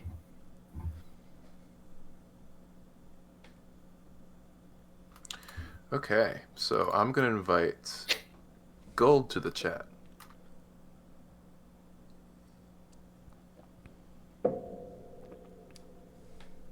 Hello? Hi. Hi. I had a question for Kirbopher. It's specific, but it's for my grandma. I'm gonna be visiting her during the summer. I showed her a bit of YIIK, and I want her to Alex to say hello to her because I want to show her IV completely just for her. Sure. What is your grandma's name? Her all I know is her as Grandma Nikki. That's kind of it. I didn't ask her for her first name. Grandma Nikki. Okay. Hey, what's up, Grandma Nikki? This is Alex Eggleston from Y2K, a postmodern RPG, a video game that you should absolutely experience with your grandson now, yesterday, tomorrow, today. All of these things are possible. It's this game. It's like a light switch. He just turns it on. It's it's almost like he doesn't change his voice at all. Like it's so I did want to. It's all in the tone. Is Alex YIIK in the room with us Wow. right now? Where is he? Where? So my therapist asks. Yeah. I need to get a better That therapist. was wonderful. That was awesome. I hope that satisfies you, Gold. But I was also wondering. How many questions are allowed to be asked by each person?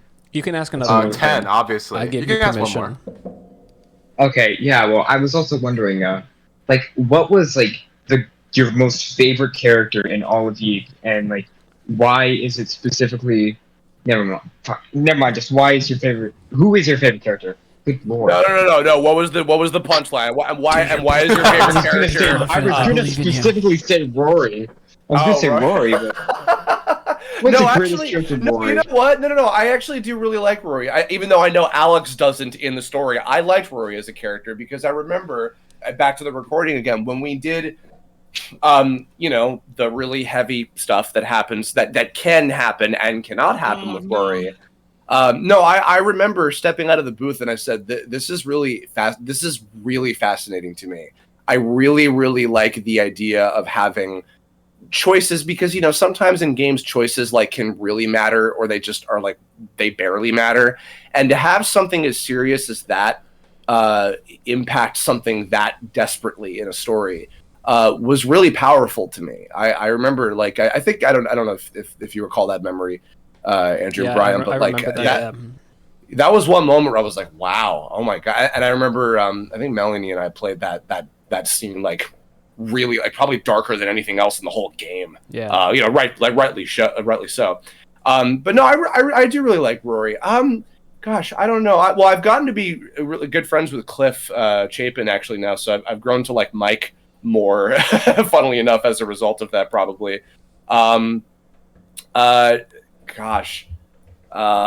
Claudia, Anthony Sardina just cracks me up because he's just so fun. Anthony is like one of the he's just a genuinely naturally funny guy, and not that he wasn't doing his own natural voice for Claudio, because Anthony's natural voice is like what kind of thing. He's just super chill, laid back guy. I love him. But shout out to you, Anthony, if you heard this. We haven't talked in a while. He's with my agency now, actually, doing voiceover. Which That's is awesome. Cool. I remember when I met Anthony being like, "Is this really the guy who did the audition? He's so different." And then he got into the booth and he just did the character, and I was like, "Oh, I guess he's an actor. I guess I don't understand how much they just turn it on." Like even you say that it's just your voice, but it isn't. Like there is a certain an attitude. There's an attitude that you bring to it. That's the accent. Sure, yeah. But I feel like it is funny because I feel like a lot of when I do play leads and stuff, there's differences. Like I think of like in the Godzilla films, like Haruo was like me if I were way angrier. Oh, that was great, by the way. I watched that. That was really cool. Thank you. Yeah, if any of you guys haven't seen, I'm really proud of that, so I appreciate that. I did this trilogy of CG animated Godzilla films on Netflix, Planet of the Monsters and City at the Edge of Battle and Planet Eater, and I played Haruo, who's the main guy, and he was like that. That was one of those things where I'm like, I do feel like I'm playing myself in this situation, but I am channeling a certain attitude that maybe I wouldn't have naturally. And in the case of Haruo, was really like anger and vengeance and desperation kind of thing. And I've had cases like that where like, so I think with Alex, it was like kind of leaning too much into like, okay, if I went a different path in life and I was way brattier and did not have any sense of like, you know, drive and was just so, you know, consumed with like my day-to-day interests as opposed to like, you know, but again, but that's also part of the point. The thing that I always relate him to is kind of is like the Scott Pilgrim sort of arc. I don't know if you've gotten that comparison before, where it's like part of the whole point of the story is like the character going from being a dickwad to being a functional human being to being a good person. And just the difference with Alex is that like his link to being get there. That's questionable. No, but also his link to at least being a decent person is intrinsic to the world not blowing up. That's true. Yeah. Yeah. I will say it's really funny and somewhat in character for you to go, no, I like Rory. no, really, I do. I swear. You know, like okay, Alex. Yeah, saying that in front of but that's not the type of thing you'd say in front of like the 2 or 3 girls that you like want to look cool for. By the way, Hellcry, I am watching your speed run that you put up like earlier this year. I'm watching that just in the background just to have something to look at while we're doing this. So, thank you. Yeah. I appreciate that. Yeah. Yeah, well, thanks for having me on, and yeah, thanks. You're It's welcome. Nice to see, Shout out to your guys. grandma. Awesome. Yeah, hope she'll. Shout out. Let's get Robin. Robin. Hey, Robin. Yeah. Robin. What are you robbing? Yo, what's up? Oh, hey. Hey. So first of all, I just say I've been a fan for you for a while, so it's pretty surreal to like actually be talking to you right now. Oh, thanks. I'm old. Wait, can I ask a dangerous question? What do you know me for? Uh-oh. That's actually related to one of the 2 questions I have. Oh, okay. Well, then go right ahead. Shoot. Okay, so I guess I'll start off with that one. What was the I'm sorry, this is gonna throw everything into chaos. Oh boy. What was the creative process behind the animation Motherfuckers? The classic. Oh my god. Andrew and Brian, wait, have you guys seen that? I have Do you no know what he's idea talking about? I have no idea what he's talking about. Okay. So I made an Earthbound little short cartoon. I don't recommend looking it up because it immediately starts off with problematic language. So apologies. Yeah, it's from 2008. I apologize. That just back in the days of Newgrounds when like Obama that was a era. punch. Yeah, that was a punchline. It was just like saying like a naughty word, and it's like, haha, that's the joke. Yeah, but I made so a what you're saying is cartoon. I need to find this right now and watch you don't because you it's don't so though. good. So I Great used title. to I produced these these 3 animation collab projects on Newgrounds called the Nintendo collabs, spelled like NIN the number 10 go. Like Homer Simpson. Classics, by the Yeah, way. and so they were little Robot Chicken style vignettes by myself and a bunch of different animators, and a couple other people wrote on the Crucifusion, and some other folks wrote a bunch of them with me. And a lot of them were like old jokes that I had for years, and they're not all that funny. But it was a fun experience because I got to learn how to direct a team of animators and like work in like a big group of people and stuff. And a lot of the animation that, including the stuff that I did, I did some okay stuff like for its time. Yeah, a lot of the jokes are either not funny or just don't hold up because they were from that era and it was on Newgrounds. So apologies to anyone that's offended by those if you go look them up. But I did an Earthbound one. Originally, I was actually trying to get another guy. He went by Psychon. He was another animator on Newgrounds, very prominent guy that I was friends with at the time. I wanted him to do it, and the whole kind of concept was I wanted to do Earthbound if it was like South Park, but I didn't want to animate it in the South Park style because I was so used to doing like the paper cutout style kind of stuff for like Parody Rangers and some of the other crap that I did at the time. So I wanted to do proper 2D animation, so I animated it properly. That was a redundant sentence, Chris. Good job. I did that, and it was just, what was pathetic about it was I only played up through like the first like couple dungeons of Earthbound, so I hadn't even really gotten that far in the game. But I wrote this cartoon off of my little bit of experience emulating it at the time. I apologize, I didn't have a copy, and this is before the virtual console release. I apologize. Please don't pirate games. I've bought it now since then. Yeah, it was funny, and I remember I think Kira Buckland, who's now obviously she's known for 2B and Jolene and JoJo, many things. She was Paula, and for some reason I got a kick out of making Paula like, oh, I'm really nice, and then actually I'm like a Satan worshiper, kind of thing. I just made her like crazy. Actually, my friend Ben Representative of the Diskin, average Earthbound fan. oh, of course, absolutely, yeah. My favorite story that came out of this cartoon was I would do a few voices in these collabs, and I did the voice of, there was like a dog that shows up where like Ness gets attacked by one of the little wild dog enemies, and it's just me going woof. And when I first moved to LA, actually, Brian and Andrew, I think this was before I met you guys. I was going to a live show. This would have been probably a little bit before I went back home to record Y2K with you guys. I was at a live show with Ben Diskin, who's a great voice actor as well.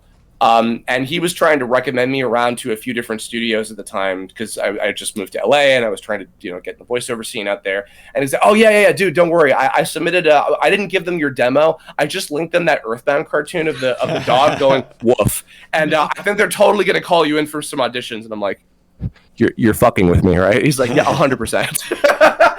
That's awesome.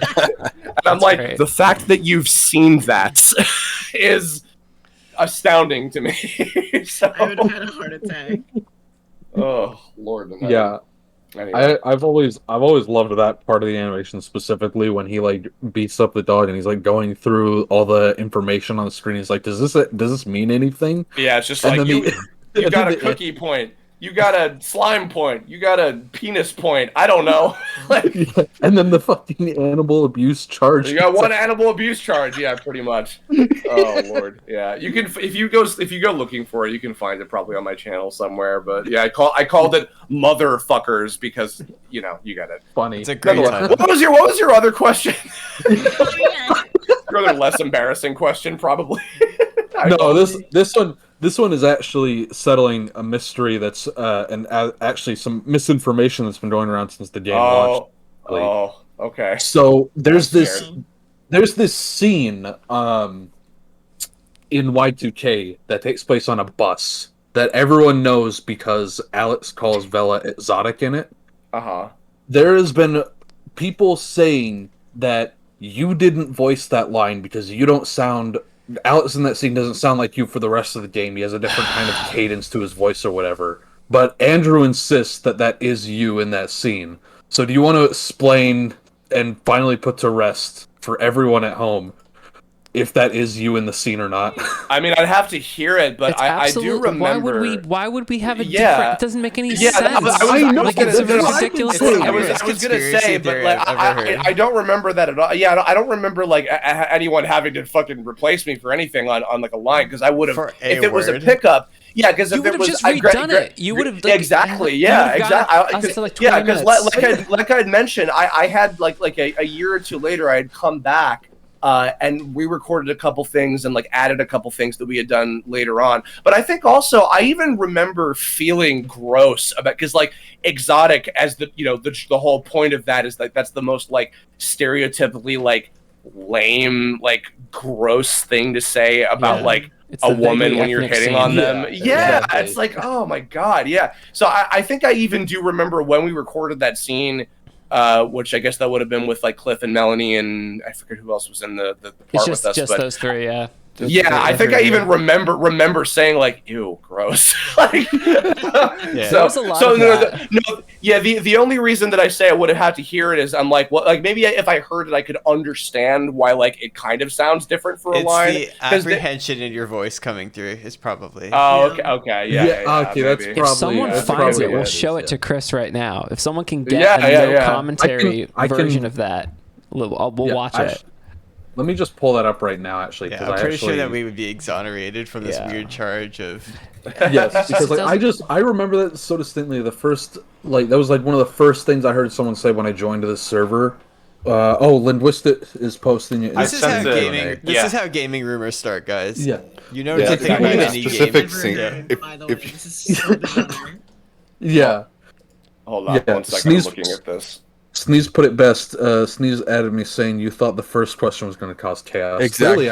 Really, I wasn't prepared for this one. I can play. I'm gonna play it over the stream just so the audience can hear it. Is it the you look Bailey ethnic thing, Yeah, or it's is this it? clip, right? Hold on. You look. I read about it in a Korean newspaper. Are you I guess Korean?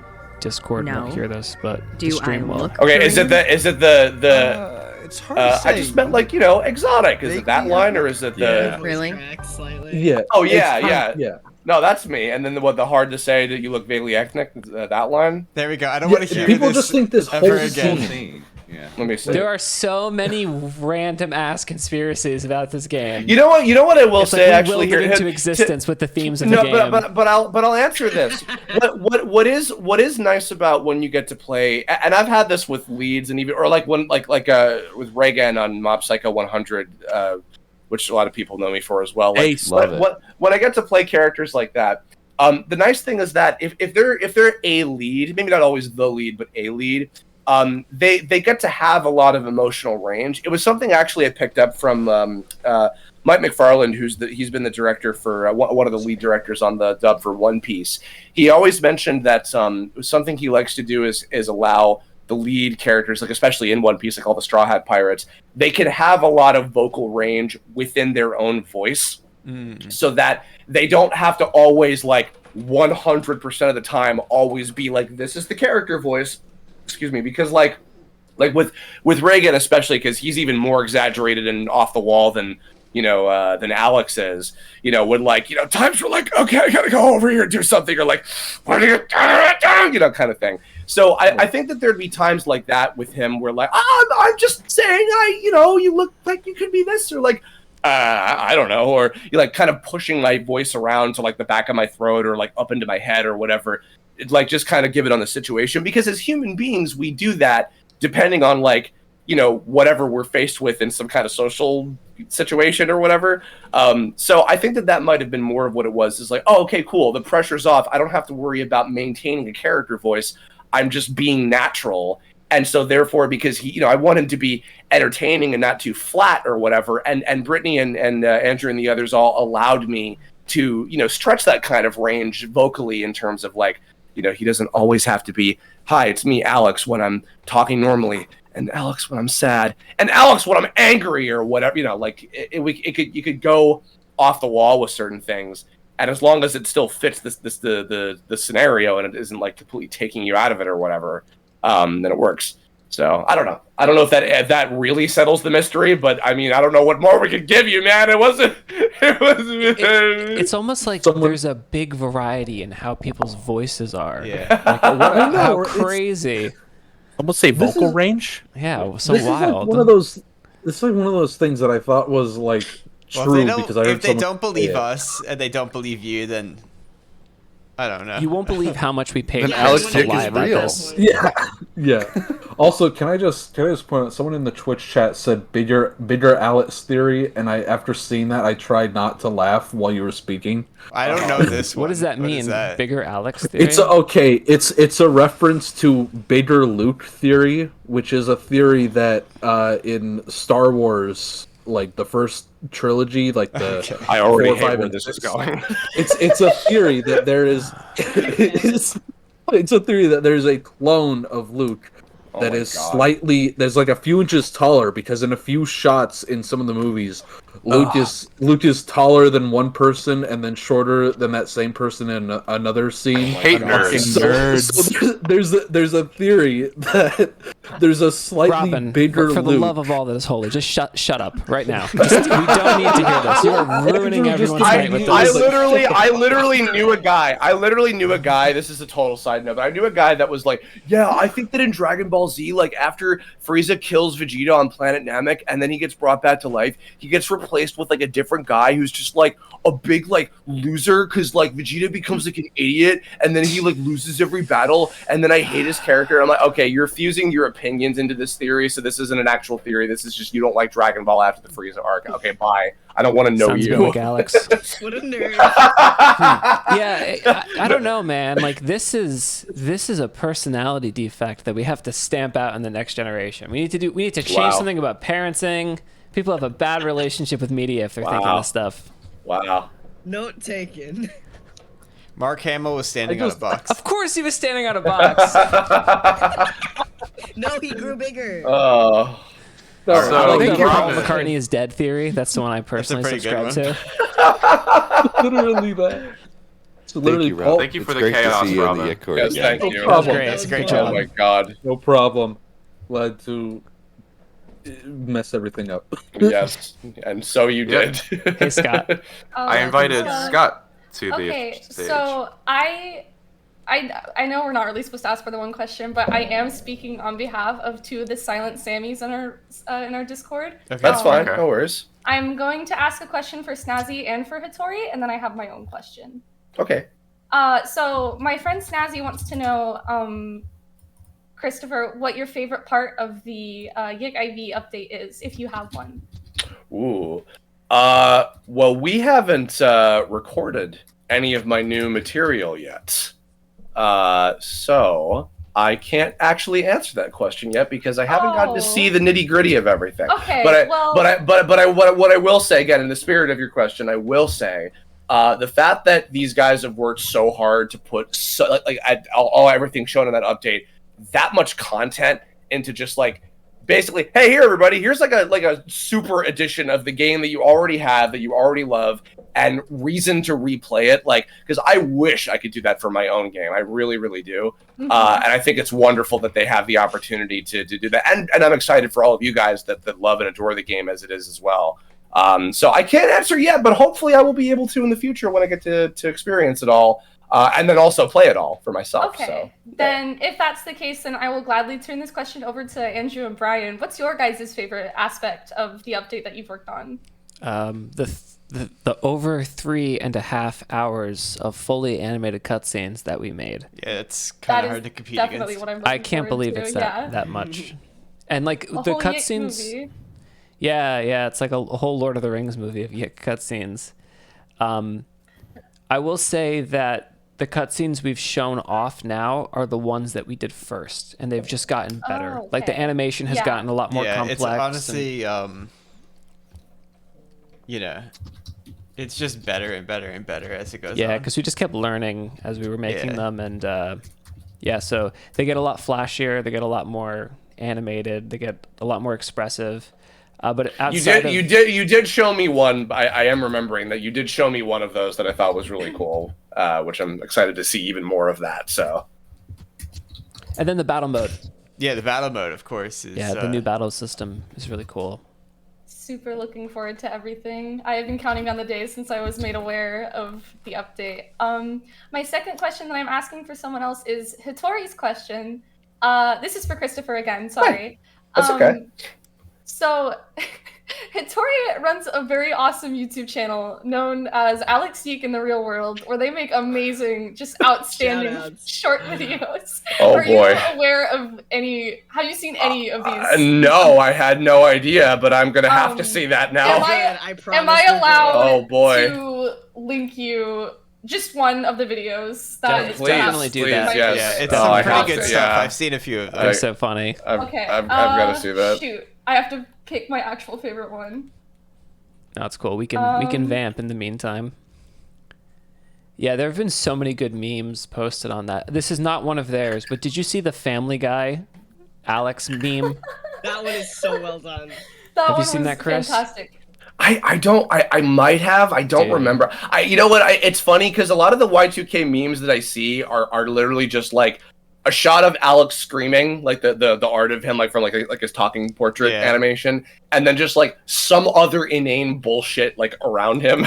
Okay. It's such a blur to me that I'm like, okay, sure. I'm glad people are playing the game. I managed to pin down my favorite. Okay. I'll go ahead and send it in the stream Q&A channel so everyone can go ahead and see it. But okay.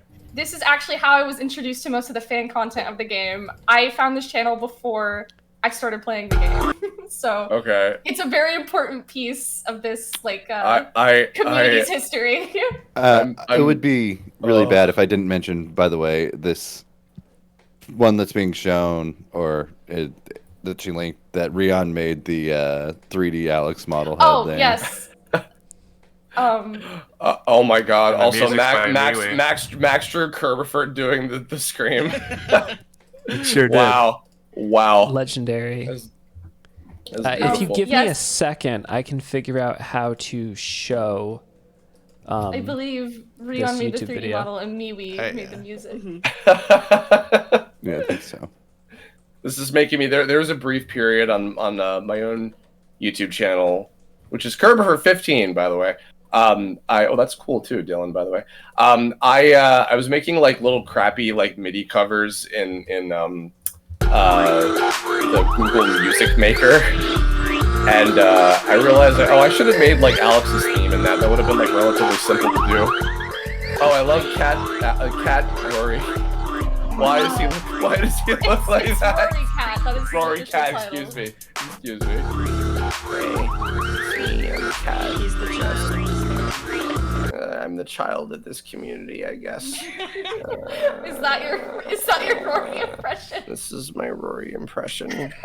It's fantastic. Incredible. Did you know that? Matt sending it to Yuri. Did you know that Kingdom Hearts was a video game? Thanks Yeah. for watching. If you like the video. I'm sorry. I do it with love, Andrew. Please don't crucify me. I'm not casting any stones here. He's smiling. What was the other question? Oh, sorry. My last okay. question. So this is sort of a self-indulgent question, but That's fine. my best friend Hattori's birthday is actually in 4 days on the 16th. Okay. Would it be okay to request a happy birthday wish from Alex himself to Hattori and Scott? Tori, Scott, this is Alex. It's 4 days before your birthday. I don't know what's gonna happen, but if you get this message and I'm not here for whatever reason because I got swallowed up by another entity or something, I don't know. I just want you to know. Happy birthday. Thank you so much. Amazing. I really started clapping. That was great. That was good. Thank you Good so times. much. I wanted to be part of it also. Thanks, Panda Scott. is my favorite character, by the way. Panda rights are panda rights. Okay, God. that was all my questions. Thank you so much for your time. Thank you. That was awesome. Let's get Spence in here. Let's get him. We're gonna get him. Hello? What's up? Yo. Hey, everyone. Spence is here. I got 2 quick questions directed at Oh my Kirbopher, God. like everyone else. Okay. First, this is kind of an inside joke kind of thing. Can you just real quick say in Alex YIIK, "Hey friend Todd O'Hara"? Doesn't make much sense, but it makes sense to me. I'm scared to do this because I don't want this to be used No, for it's my- something awful. No, it's just my friend's name. I thought it would be funny. Todd O'Hara. Yeah. Okay. Hey, Todd O'Hara, Alex YIIK here. That's not actually my last name, but apparently everybody seems to think that is. How are you? Oh, good. Alright. Thank you. And one more little impression thing. I'm a big fan of YIIK, as everyone here probably is. I'm also a big fan of Mob Psycho. Can you do like Reagan and Alex meeting, just real quick, like a funny little 2-line thing? Oh hell yeah! 1 second, let me get some physicality for this. At the aerobics. Hello, I read your sign is and Get out of my office! and that's that. There you go. Oh, thank you. That was perfect. Thank you. All right, that was it. Thank you. You're awesome. That was great. He just takes one good look at him and he's like, I just smell trouble and I don't want this anywhere in my house. Yeah, you could really smell trouble because he hasn't showered in a few weeks. Oh no. Not that Reagan would know anything of what that's like. True. Oh, wow. That's great. Okay. All right, thank you. Thank you, Spence. Thanks, everyone. Whoa. I mean, they asked me, dance monkey dance. Hell yeah. As you Okay, so I've got a quick text question here. Okay. From YIIKS. Okay. I'm just curious if Bridget has done / is doing more artwork for IV. Ooh, The portraits in game are some of my favorite pieces of in-game art, and would be awesome to see more. Thanks. I was the one who submitted this question, actually, because I genuinely think Oh, and also if she'll be doing any merch for IV in the future. Yes, please. Bridget is doing more art. It's there's some art that she did that is in the game, and then she's doing more stuff that is promotional, that is not in-game assets, but like illustrations of like the new characters and stuff. She hasn't started yet. She's very busy, but she has promised to do it. So I'll let her know that this happened, and maybe it'll inspire her to get started. I hope she's doing well. Bridget's doing great. Yeah, Bridget's great. She's just super busy. I'll bet she's extremely talented. I love her art so much. She is. Well, I'm gonna get Festive Green. Okay. You're also going to bring a person named Festive Green in the chat. Really? Yeah, while you're dressed in your Festive Green. Oh. Hi. Hey, welcome. Hey, man. What up? How is it doing? How is it doing? It's doing pretty good. All right. I have two simple questions. I will be spending my question tokens on both. I'll start with Kirbopher. Okay. What was your favorite line in YIIK? Because people always have their favorite lines of games, and you know how the YIIK fandom is. Frickin', you know how everybody likes Alex screaming, "What the hell is going on?" And also, nobody cares about your dead sister right now. We only which is technically not a line, but yeah. Yeah, your fans kind of make your your favorite lines for you, to be honest. Well, I would ask when voicing and recording them, which one was your favorite? I do remember going back to the final scene with Panda again. There was a little ad lib that I did at the very end of that when Panda starts kind of fading away, and we played around with it. This is why I was really appreciative that we got to kind of build this together, and they actually allowed my infinitely less creative input. All the same, but I had mentioned, it'd be interesting if when and remind me, Panda's I don't really exist, and then he kind of slowly fades back into Alex's voice. I'm just a stuffed panda, and then I ad-libbed the please don't come back, I need you part, and then screaming Panda. I think that I threw in the I need you, and I know that I ganked that from something else. That I'm trying. No, you know what? Got to add that to the reference page. I do remember what it was. It was I think this is where I stole it from. I'm a huge fan. If anybody knows this older school anime, Yu Yu Hakusho. Yeah. Huge I've heard of fan. that one. Still, I think it's all up for free on Funimation or Crunchyroll. Please watch that show. If you guys Duly noted, Mr. Fur. It's so good. And if any of you are fans of Hunter x Hunter, it's the same creator, Togashi-san. And if you like Mob Psycho 100, very similar kind of themes and things. It's really good. It's a huge. It's probably the show that is the reason I'm a voice actor. Period.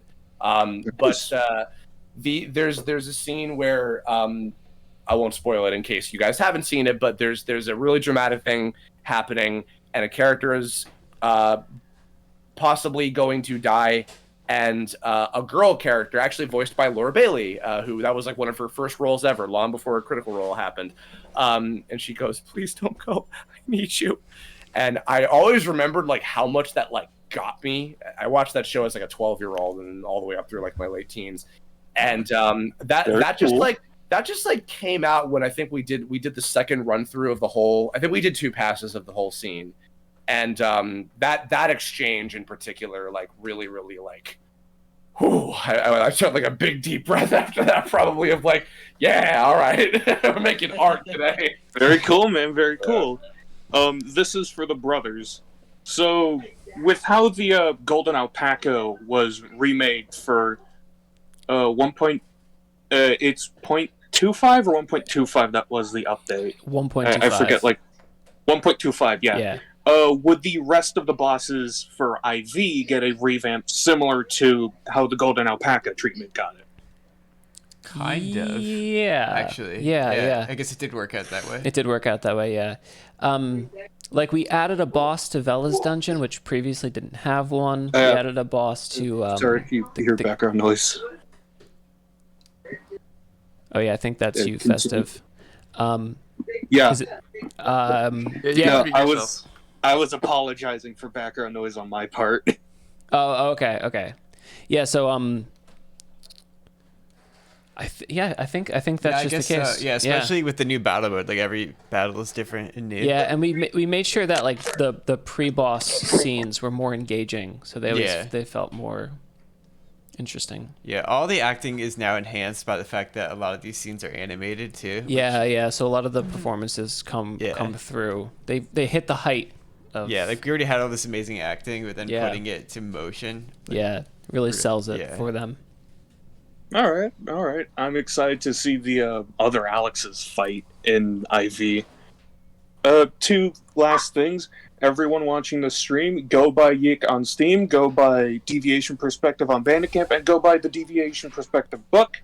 And also, for the YouTube stream, it's very delayed because I'm both here watching the stream and on call, and it's very delayed.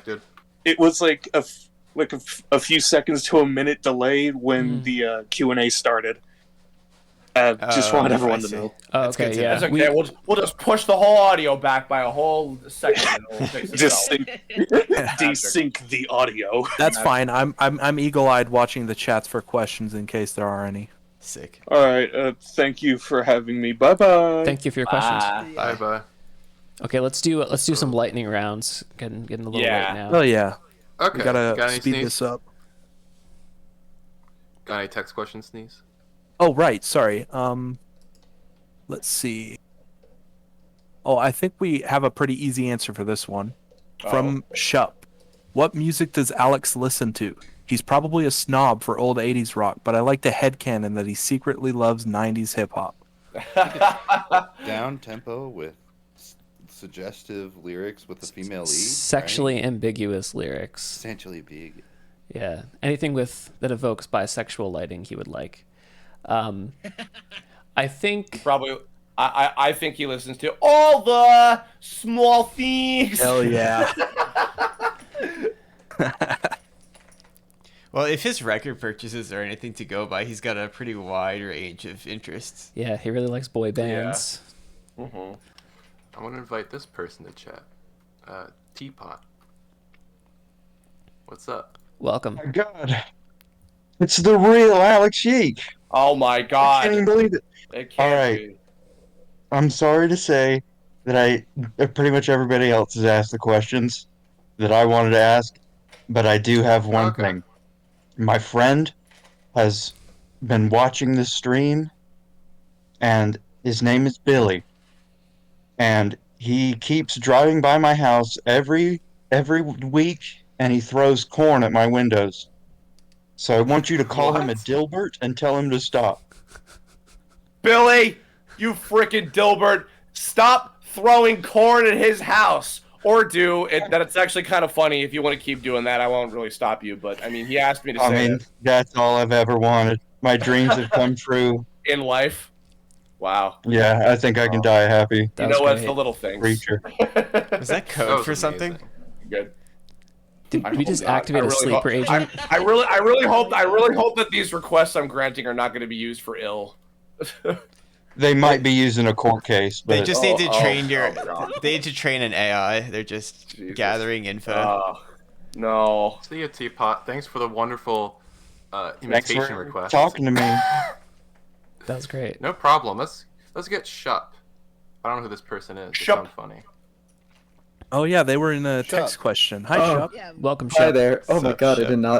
I didn't think I was gonna get answered. I thought my text thing got swept away, so I just got in here. But I do have a little request for Kirbopher. Okay. Another. I was wondering if you can refer to my group chat as group chat. Yeah, we have a very creative name. But can you just say, hello, it's Alex YIIK, and can you tell Andrew that he smells? Not the Andrew of the brothers, but my friend. Whoa. Wow. Well, This is getting personal. I don't know if I feel like personal.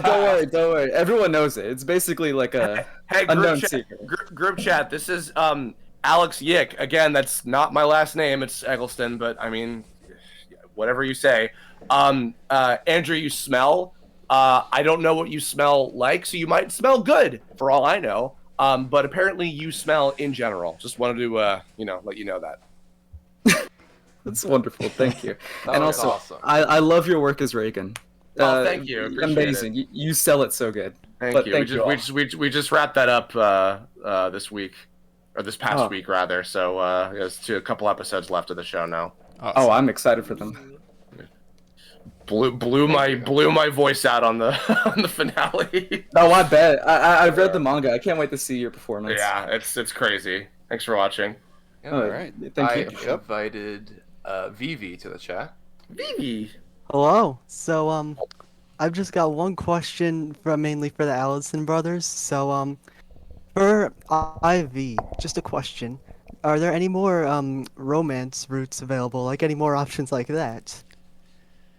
No comment. Yeah, no comment. I see.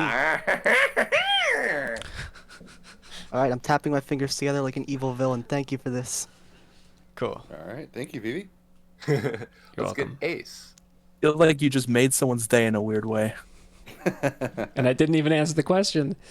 Yeah. Hey, Ace. I don't know anything. I just wanted to laugh evilly. All right, hey Kirbo, just two quick questions. First of all, what is your favorite deli sandwich? My favorite deli sandwich? Second deli question. This is crazy. Yeah. Well, I'm a greasy Italian New Yorker, so I do really like bagels with cream cheese. That's an old classic of mine. I mentioned earlier I've grown to really like turkey pesto sandwiches, and I like egg and bacon on a roll sandwiches as well. A lot of those are my usual go-tos. And now I really want one of those, God, but I can't leave my house because I'm recovering from the Rona. So. Oh, the worst. Yeah. And for my second question, if you had to pick one of the characters you voiced to live in your brain as a horrible, deformed thought form, which do you think you could survive the longest with? Oh dear God. I mean, I feel like you Such know a what? good question. Okay, that is a really good question. I'm gonna answer in a weird way. I'm writing I'm and also as a weird plug for myself. I am writing a feature animated film. It's an IP that I've had for a very, very, very long time. It is it's a story that it's a thing that predates Tome, actually. Yeah, and the main character of that is probably the answer to that question, but I can't really elaborate beyond that. But I'll say that would be the answer. There's a lot of stuff that kind of deals with the way that you worded that question a little bit. So it's actually once again one of the major reasons why I immediately found Alex so fascinating, and why I really liked the multiple incarnations of him. And I'll leave Oh, it. and one more thing. Could you do a quick 20-minute ASMR of Alex eating a ham and cheese sandwich? Yeah, just Thank real you. got Yeah, got it. Yeah, real quick. You got There 20 you go. minutes? Yeah. If you slow that down to about 20 minutes, you'll get what you want. I'm just that good. Thanks, Ace. Okay, so I think we probably have to wrap up because our camera's dying. Oh no! Wow. Yeah. How about one more? One more. One more. Make it a could good you one. read the one by Post Elvis? Oh yeah. We got a text question from Post Elvis real quick. Andrew, who are some of your favorite composers and inspirations for the OST? Favorite composers: Sergei Prokofiev. Gustav Mahler, Ennio Morricone. Now, none of those are inspirations on the soundtrack in any way. I mean, in some way they are, because I studied their music. But for the IV soundtrack, Sophie Tucker, St. Vincent, and I want to get their name right. Let me just get the name of this composer.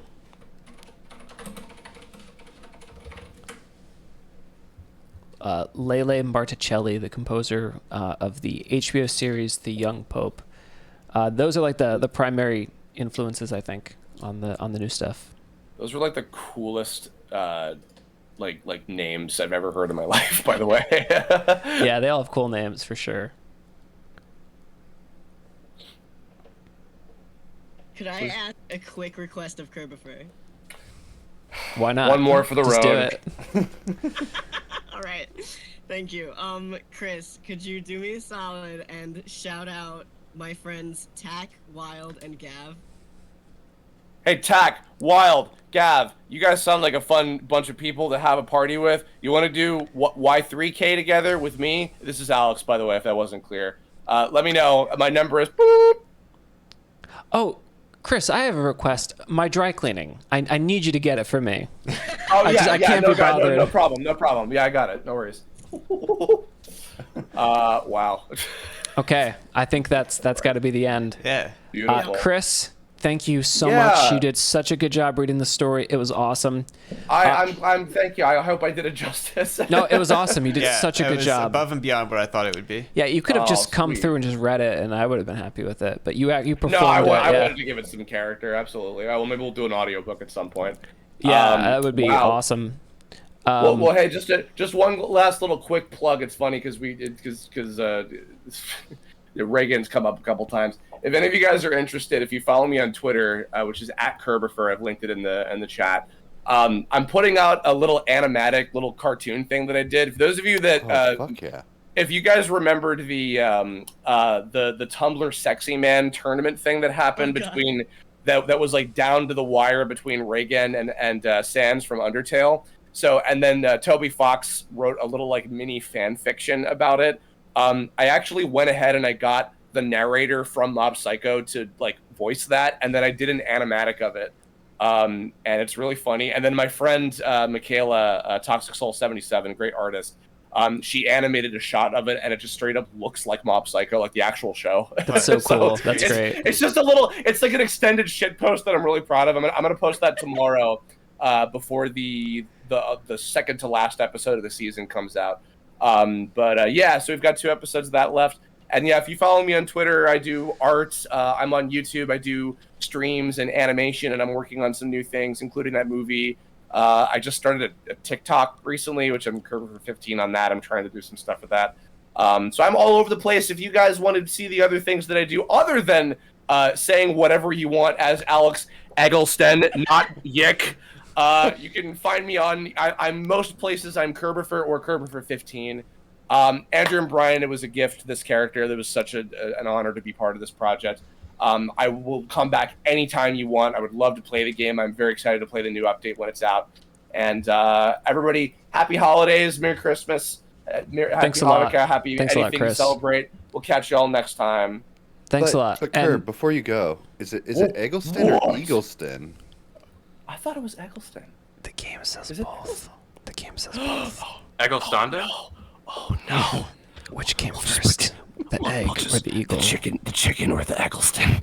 I figured it out. The truth is, YIIK came first. Thanks for coming on. Good night, everybody. Okay, before we end, I just got to say thank you to Linguistic Spaceship, to Sneeze, to Minty, to Hellcry, to Rain, the server owner, for hosting us and doing an awesome job with the moderation. Thanks to everyone who asked questions. Thanks to Asleep on Stream /Hellcry for making the awesome visual presentation that we used for the story. It was really cool having everyone check this out. Please buy some merch to support the development of this very expensive free update. Thanks a lot, guys. You've all been awesome. Yeah, it's been awesome. Have a good night. Catch you later. You too. Awesome. Am I free now? Wow. Yeah, I just stopped streaming, so